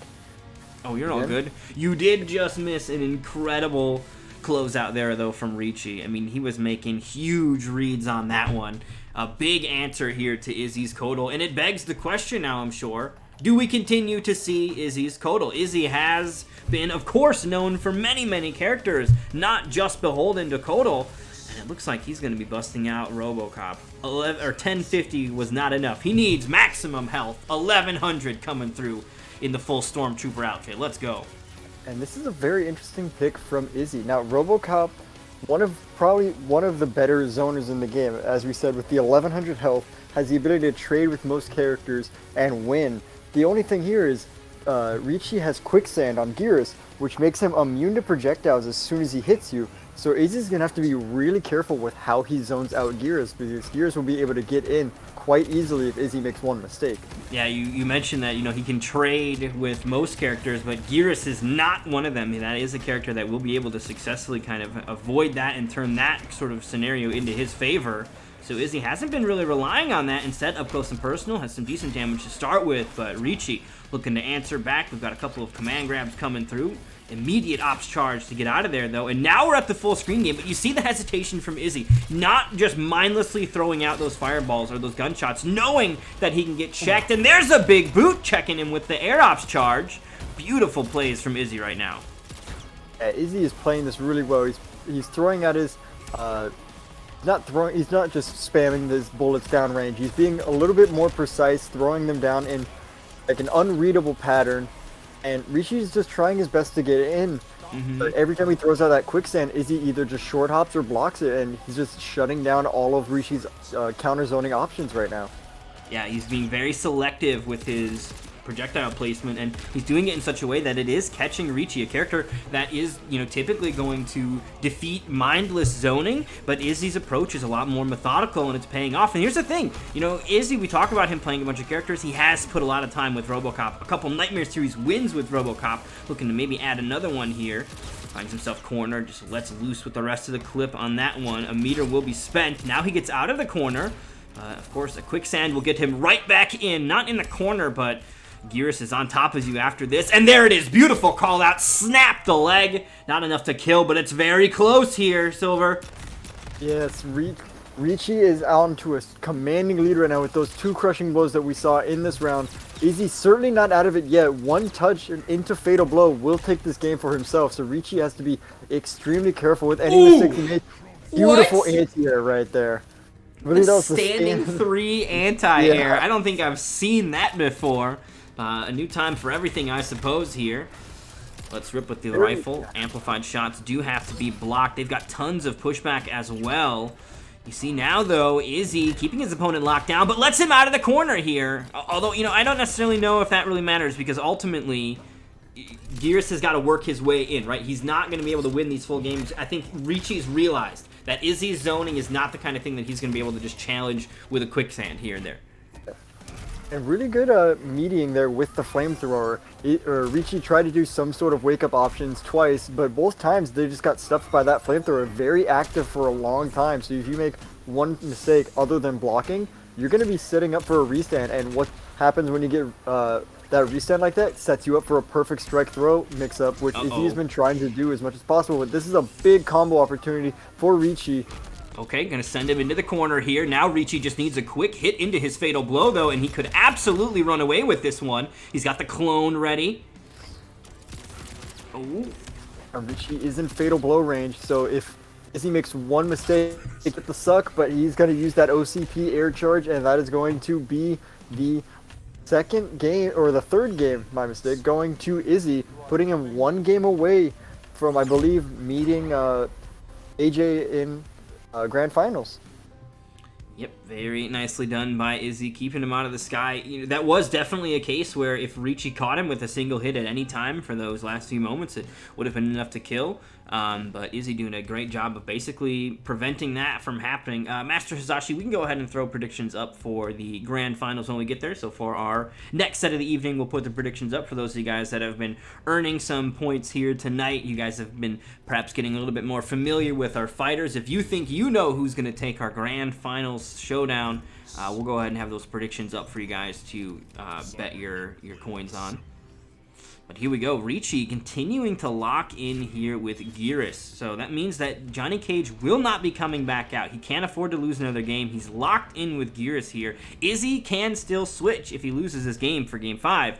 So, you know, there are still options available to Izzy, but Richie is going to now be all in here on the Gearus pick. So far, though, he's been able to get some decent momentum. We even saw that last game was basically one touch away from him closing it out. So Gearus has almost gotten the job done. We'll see if Richie can seal the deal on this one. He will scoop him up and run him straight into the corner. Not quite all the way there, but quite a bit of distance getting out of that one. And that was extremely well scouted by Richie. He knew that if you try doing the Cobra Cannon on pressure like that, the first hit is a high, so really well scouted of ducking underneath that and getting some pressure going up himself. Yep, that's going to be a big punish here on that flamethrower. You cannot let that flamethrower rip on block. It will be punishable here. And Richie now going to take some extra momentum with the scoop as well. That scoop getting some extra damage in the corner. Here's the big launch with the clone. And look at this, no breakaway to stop it. He'll set the clone up. You can see it just barely off screen. I don't think he'll even need it, but it's a very interesting kind of way that he'll have that thing there. It would have been available to be blown up, and the explosion would have been big enough that it would have still affected a character in the corner. But it is just kind of hiding off screen, so some players, definitely the uninitiated, are like, oh, there's no clone here, I'm fine. No, you're not. That was honestly a very scary situation there at the end. Izzy had almost brought that back, but Richie playing very patient, not letting any hits getting brought to him. He was willing to take the throw there, because if one mistake had been made there, Izzy would have fatal blowed and taken that first round. But Richie well scouted. Oh, wow. Wow. Even the flawless and block the attack not blow. working. And the point-blank Cobra Cannon coming through. Very nicely done. Is that what it's called, as a Cobra Cannon? Because I had made up that it's called an anti-material rifle. So I think that I made that up. I think that I just manifested that out of nowhere. What the fuck? I mean, that is still just as great of a name, but it is the Cobra Cannon for that move. Like in the lore, in the movie, that's what it's called, is a Cobra Cannon? Yeah, it is the Cobra Cannon. What the fuck is an anti-material rifle? I definitely didn't make that up. That's from something. But I thought it was RoboCop all along. Alright, my bad. I mean, as we've seen from the brutality of that move, it kind of just, you know, anti-materializes your body. Hold on. Technical difficulties, everybody. We're getting it back as soon as we can. Do not worry. Oh my god, I cannot believe. Here we go, a big combo from Richie, getting the wall splat in the corner. The batteries died for real. Oh no. We have another usually it's just combo. that the controller has to be wiggled, but now it must be plugged in. Oh god. Alright, I think we're good. Luckily, I only have to send one more invite, so I won't need to touch it again. My bad. Nice. Here we go. Richie not Scooped. getting the armor break, but getting the scoop, and that's going to be leading us to a Game 5, Game 4, going to Richie, now bringing us 2-2. Could be anyone's game. Now, as we were pointing out earlier, does Izzy still stay with the Robocop? Because I know he's not running the command grab here, but is he going with command grab on Robocop, or maybe are we going to see possibly a Sub-Zero pick here against Gearus? Well, I'm finding out potentially from the chat that Cobra Cannon is the name of the anti-material rifle, so maybe we're both right? We're both right. So it is an anti-material rifle, but it's called the Cobra Cannon. Okay, I feel better about that being the lore. And I refuse to look it up to confirm. I'm going to take the word of the chat. The chat wouldn't lie to me. There's no way, and the chat is 100% right. This is more reliable than Wikipedia or straight from the horse's mouth. So I appreciate the chat coming through with yet more honesty. Twitch has a strict lying policy. I'm sure you guys all read through that during your TOS reading when you first signed up. So thank you. Thank you, chat. Yeah, just remember, this is the internet. Nobody lies on the internet. Forbidden. Forbidden. It's against the rules. Here we go into game number 5. Izzy sticking with Robocop, no command grab in sight, still sticking with that OCP, charge flamethrower and low auto, and Richie still on that Gearus. We'll have to see, will Izzy be able to fuck your scoops, get off of me! Robocop coming out, flamethrower, tries to go for a command grab of his own, ends up caught. And here we go now with the body splash to keep the combo going off that temporal advantage. I love these setups too, right? He's not going for maximized damage, but what he is doing is setting up a clone to fuck you up later on, which he's successfully done many times. He's not looking for that big damage, but he's looking for that consistent damage, which sometimes in this game is a little bit better than going for those flashy combos. Sometimes getting multiple instances of that damage is way better, and that's what Richie's plan is here with this Gears pick. Izzy looking for some big plays with this OCP charge. Wow, amazing read on the flawless block and getting the Cobra Cannon, anti-material rifle, whatever you want to call it, crushing blow. Anti-material rifle is damn sure what I'm going to call it. And Richie looking to make a comeback here. It's been confirmed by the scholars in the chat. That is exactly what it is. Cobra is just the brand. They make alcohol and 40s, and they make anti-material rifles. Let's go. And then they're also the biggest enemy of the G.I. Joes. Alright, going into round number 2, Izzy taking that first round. Very close fashion.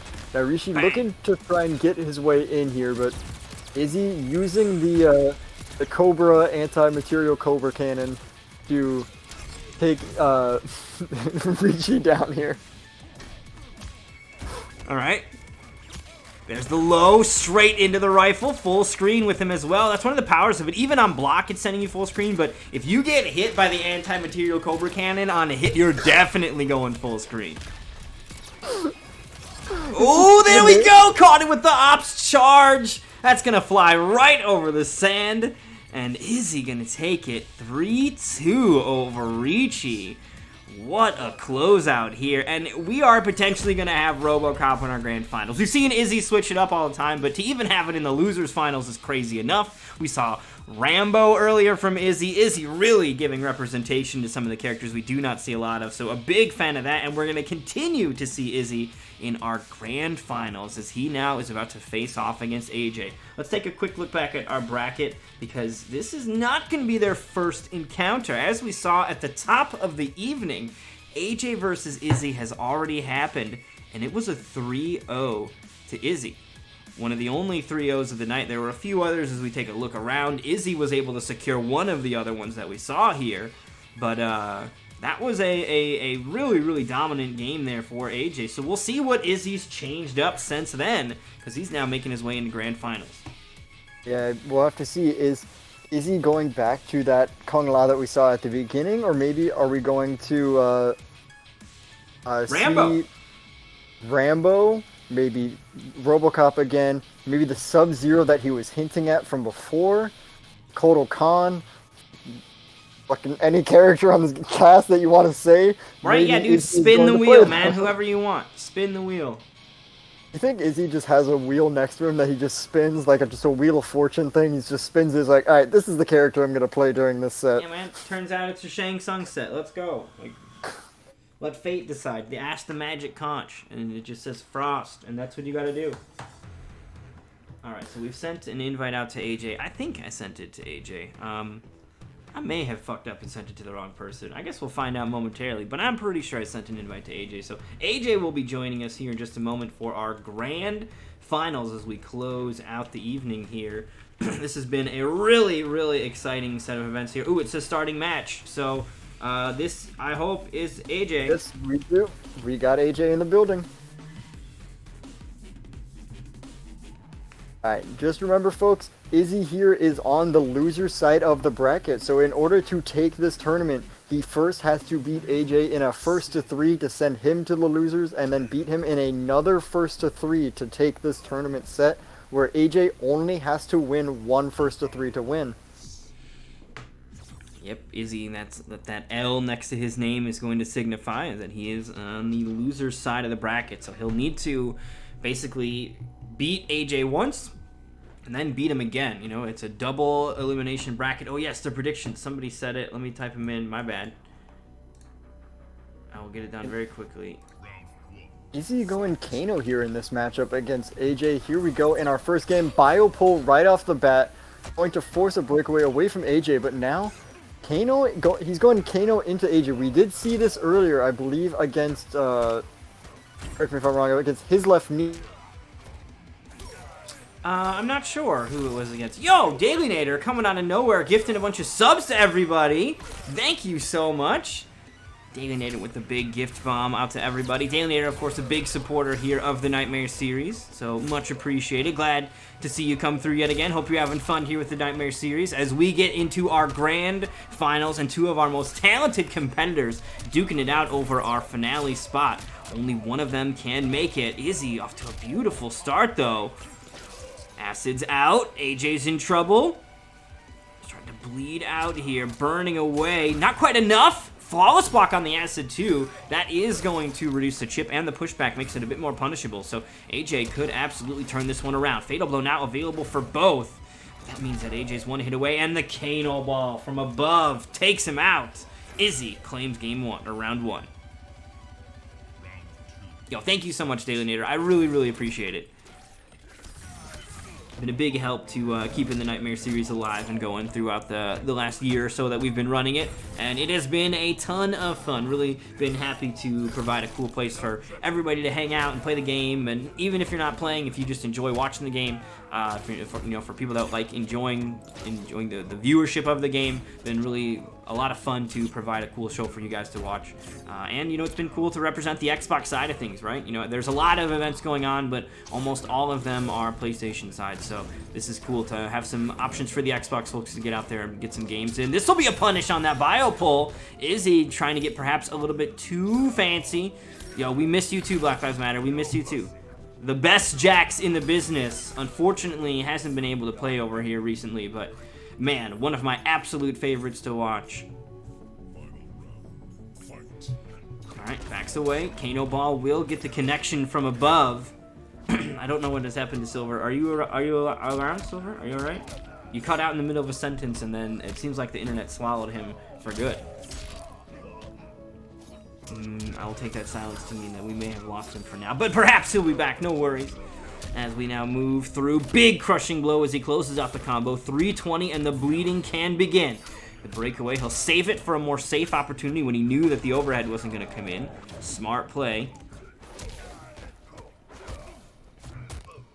Oh, headbutt. Backing away. Scooped up.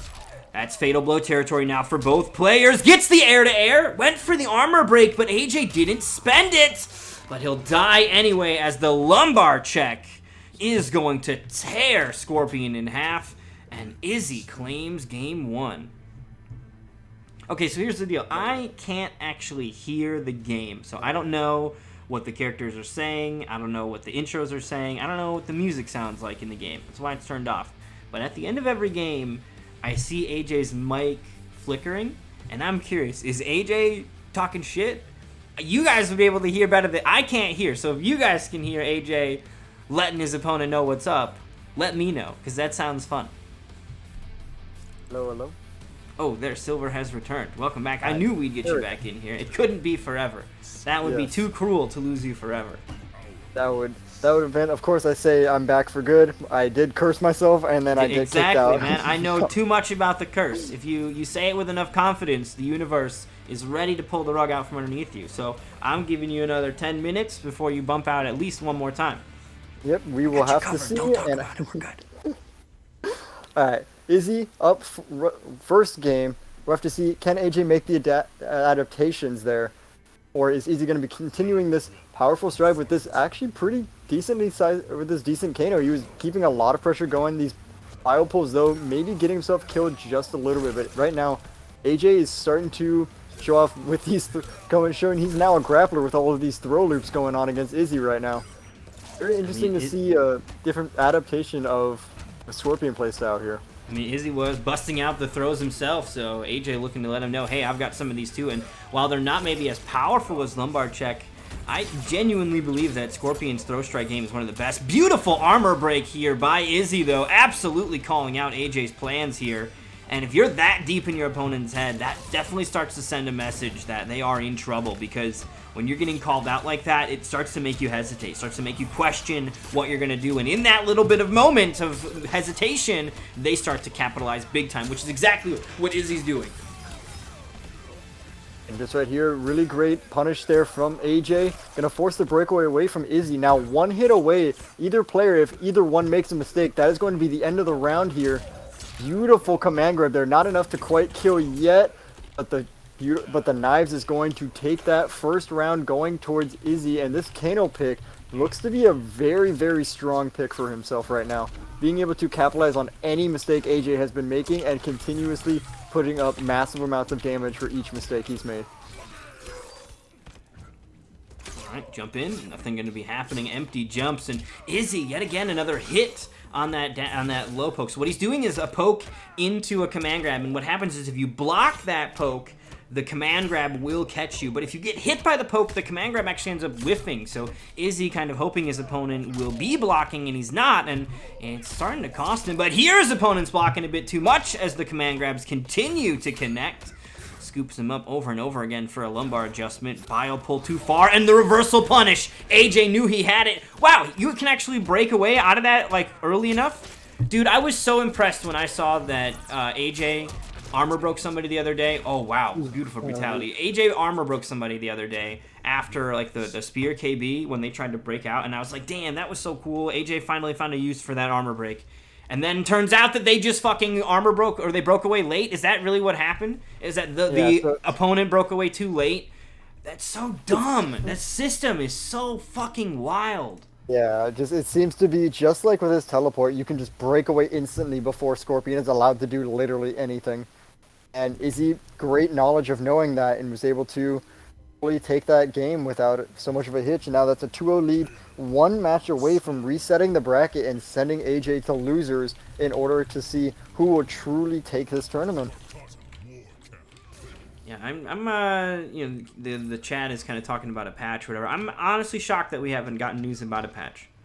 At least that there's one coming. I assumed that there wasn't one because of the Pro Tour. Like, I was like, okay, you don't want to make a big patch in the middle of the Pro Tour. People have been working hard with these characters. You don't want to shake it up and change everything right before it ends, or even in the middle of it, you know, make their work go to waste. So, okay, sure, cool. But now the Pro Tour's ended, and, like, even the weird change that they made to Shiva, where they made her awful, and the other characters that they nerfed, those are hot fixes, not a real patch. So if you play this game offline, which I assume when COVID goes away that we'll be playing this game offline again, like, you have to connect to the internet every single time in order to get that. So you, like, CEO is happening this December. If they don't patch the game by December, you'll have to make sure that people don't turn the game off and back on so they can get Shiva's health and stomp back, because the game will have then lost the connection to the internet. It'll lose the hotfix, and you know what I mean? Like, that's such a crazy thing. So I don't know what's going on. I genuinely don't know what's going on. I feel like this game is in such a weird, like, this game has less achievements than all the previous games.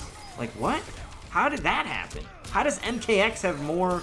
Like, that's such a little minor thing, but it's like, it feels like they were at work and then somebody was like, yo, you guys got it, we're done. Like, you know what I mean? Like, something pulled the plug out early. They had plans, it feels like, that were bigger than what we got. This will be the kill here. AJ gonna be able to kill without even needing to spend the fatal blow. Just a triple spear combo. But he had to do it to stay away from the fire, right? If he would have gone in or moved forward a little bit, he had the acid on him. He may have fucked it up with the acid and the alchemy from the fire there. So I think that was a weird looking combo, but it was actually the optimal way to do it with the triple spear. It was extremely smart by AG, but God, that was one of the funniest combos I think I've ever seen in this game.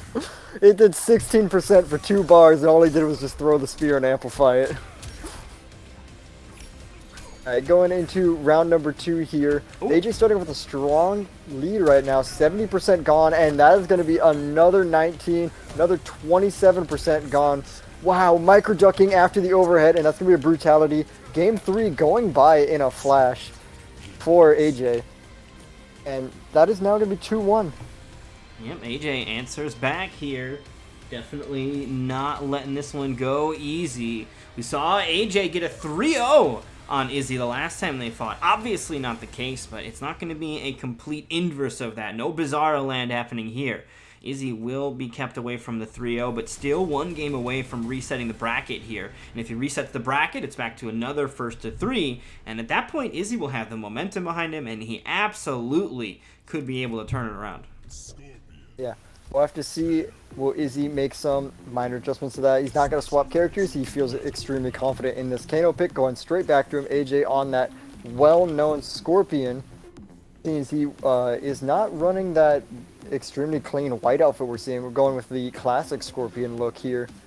Maybe he's deciding to save that drip for if he manages to lose the set and go into full serious mode. He's using this set here to scope out how Izzy is playing and get the full download in the next set right now. All right. Kano continues to be the character of choice here. Izzy feeling confident with the scoundrel here. Ooh, gonna get opened up here. AJ gets some momentum going. Neutral jump punch as well. And there's that threat when he's jumping above you like that. You got to worry about Sinblade coming down as well. Even though he's not using it there, the threat of it is enough to inspire your opponent to just block. Just let this happen. And in a fighting game, if you get your opponent to just let it happen, that's already like 80% of the battle. Yeah, and now here we go. In this first round, AJ with a demanding and commanding lead. Sorry about that. With this health bar 90% gone, and that is going to be 100% gone as AJ takes this first round in dominating fashion. It seems AJ might actually have the download. He said, alright, you got those first 2 games, that's cool. Now it's time to really put on the big boy pants and get things going. And Izzy looking sort of frazzled right now. Everything he's doing now, AJ just seems to have downloaded, locked and loaded, and he's punishing absolutely everything Izzy is throwing at him.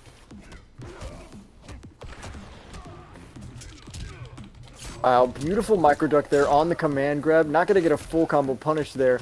Izzy missing the tick throw. And this is looking extremely bad for Izzy right now. AJ is just sort of running away with this game. And that's going to be it right there. That is going to be 2-2 going down to a game 5 right now for AJ. AJ really just showed up and showed what he's made of in these last 2 games convincingly. Alright, AJ tying it up here. Definitely answering back, starting to turn up the heat. Maybe it was that he had kind of taken a little bit of break. Izzy was coming off some momentum. He came through the losers semis and losers finals, and AJ had to kind of wait, see what was happening. But now, game 5 underway. He's definitely had some time to heat up, and we're going to see which of these players will survive. If Izzy wins, he'll be shaking the foundations. We'll be back to 0-0 between these two. If AJ wins, the tournament's over and he is the champ. He'll be making it into the Nightmare Series, where our reigning champion from last season will have the chance to defend his throne. If Izzy can stop AJ from winning tonight's tournament, then we'll guarantee ourselves a new champion this season of the Nightmare Series. So interesting storylines about to develop, and it's come down to this final game to determine which way things go. Now, the only way it could get even more nail-biting is if Izzy resets this bracket and we get another game 5. But I'm sure AJ would like to rest easy and get this over with here and now as Red RoboCop enters the arena for potentially the last time. Wow, immediate amazing read there from AJ, knowing that the low auto 9 was coming and just immediately teleporting in the air to stop anything from going. And here's another big combo. Going to be 30% with the side swap, pushing him towards the corner, sitting this robot down and saying, this is why you're bottom 5 and this is why I'm, not. I am such a fan of how clean AJ makes it look when he's hitting those Sinblade combos.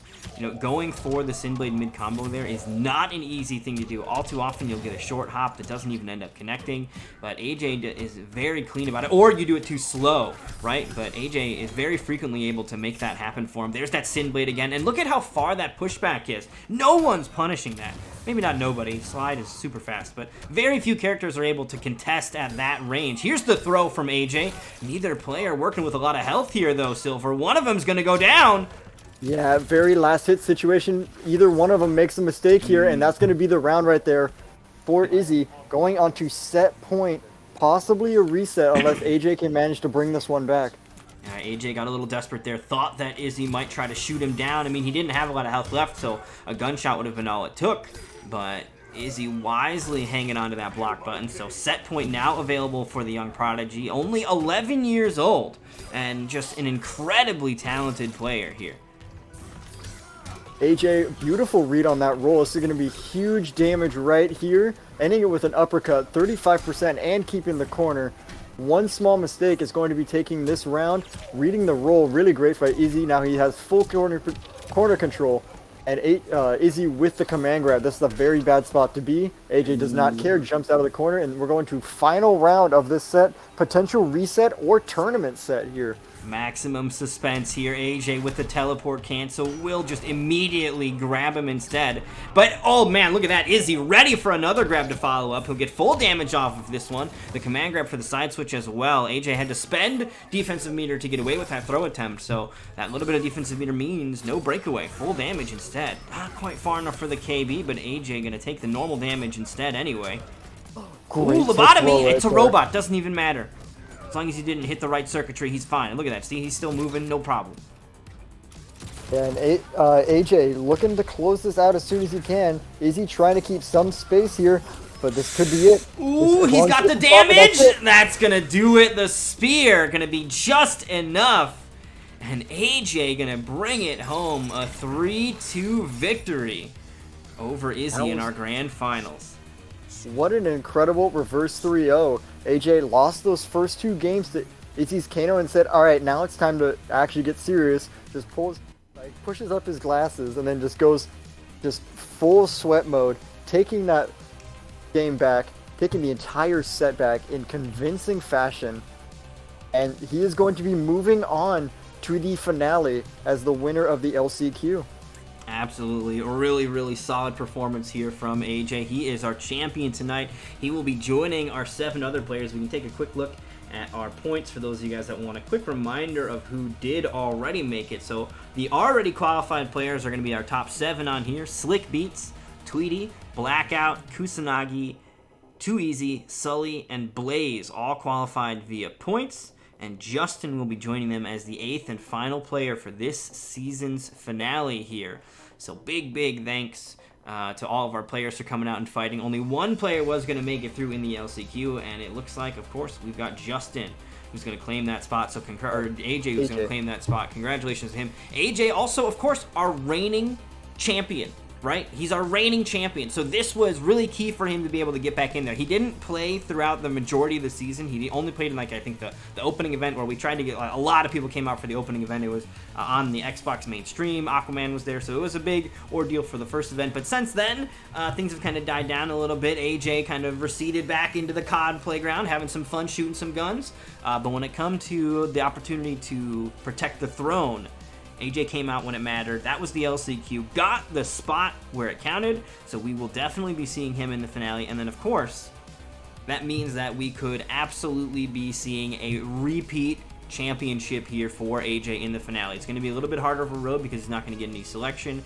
in the draft that was going to be happening, but he is still nonetheless going to be joining an incredibly talented list of players. So that is going to be happening next Saturday. So next Saturday, come through for the finale. $500 prize pool going down for the finale here. So make sure you guys are coming through for that. Really excited for that one. And like I said, that's going to be happening Saturday. Mr. Vort is going to be joining me on the mic. Mr. Vort has been crushing it on the mic lately. So I'm really excited to have him close out the season with me. And really looking forward to that one. But before we say farewell, I want to say big thanks to Silver Sandbag for hopping on the mic with me. And of course, let the people know where they can find more information about stuff you're involved in.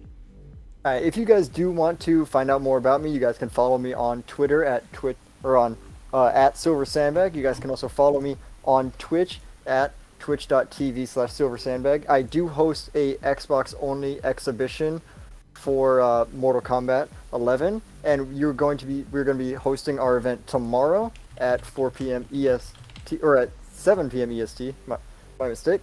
If you guys do want to come watch or be a part of it, we do have a Discord link. You guys can find that on my Twitch channel as well as on my Twitter.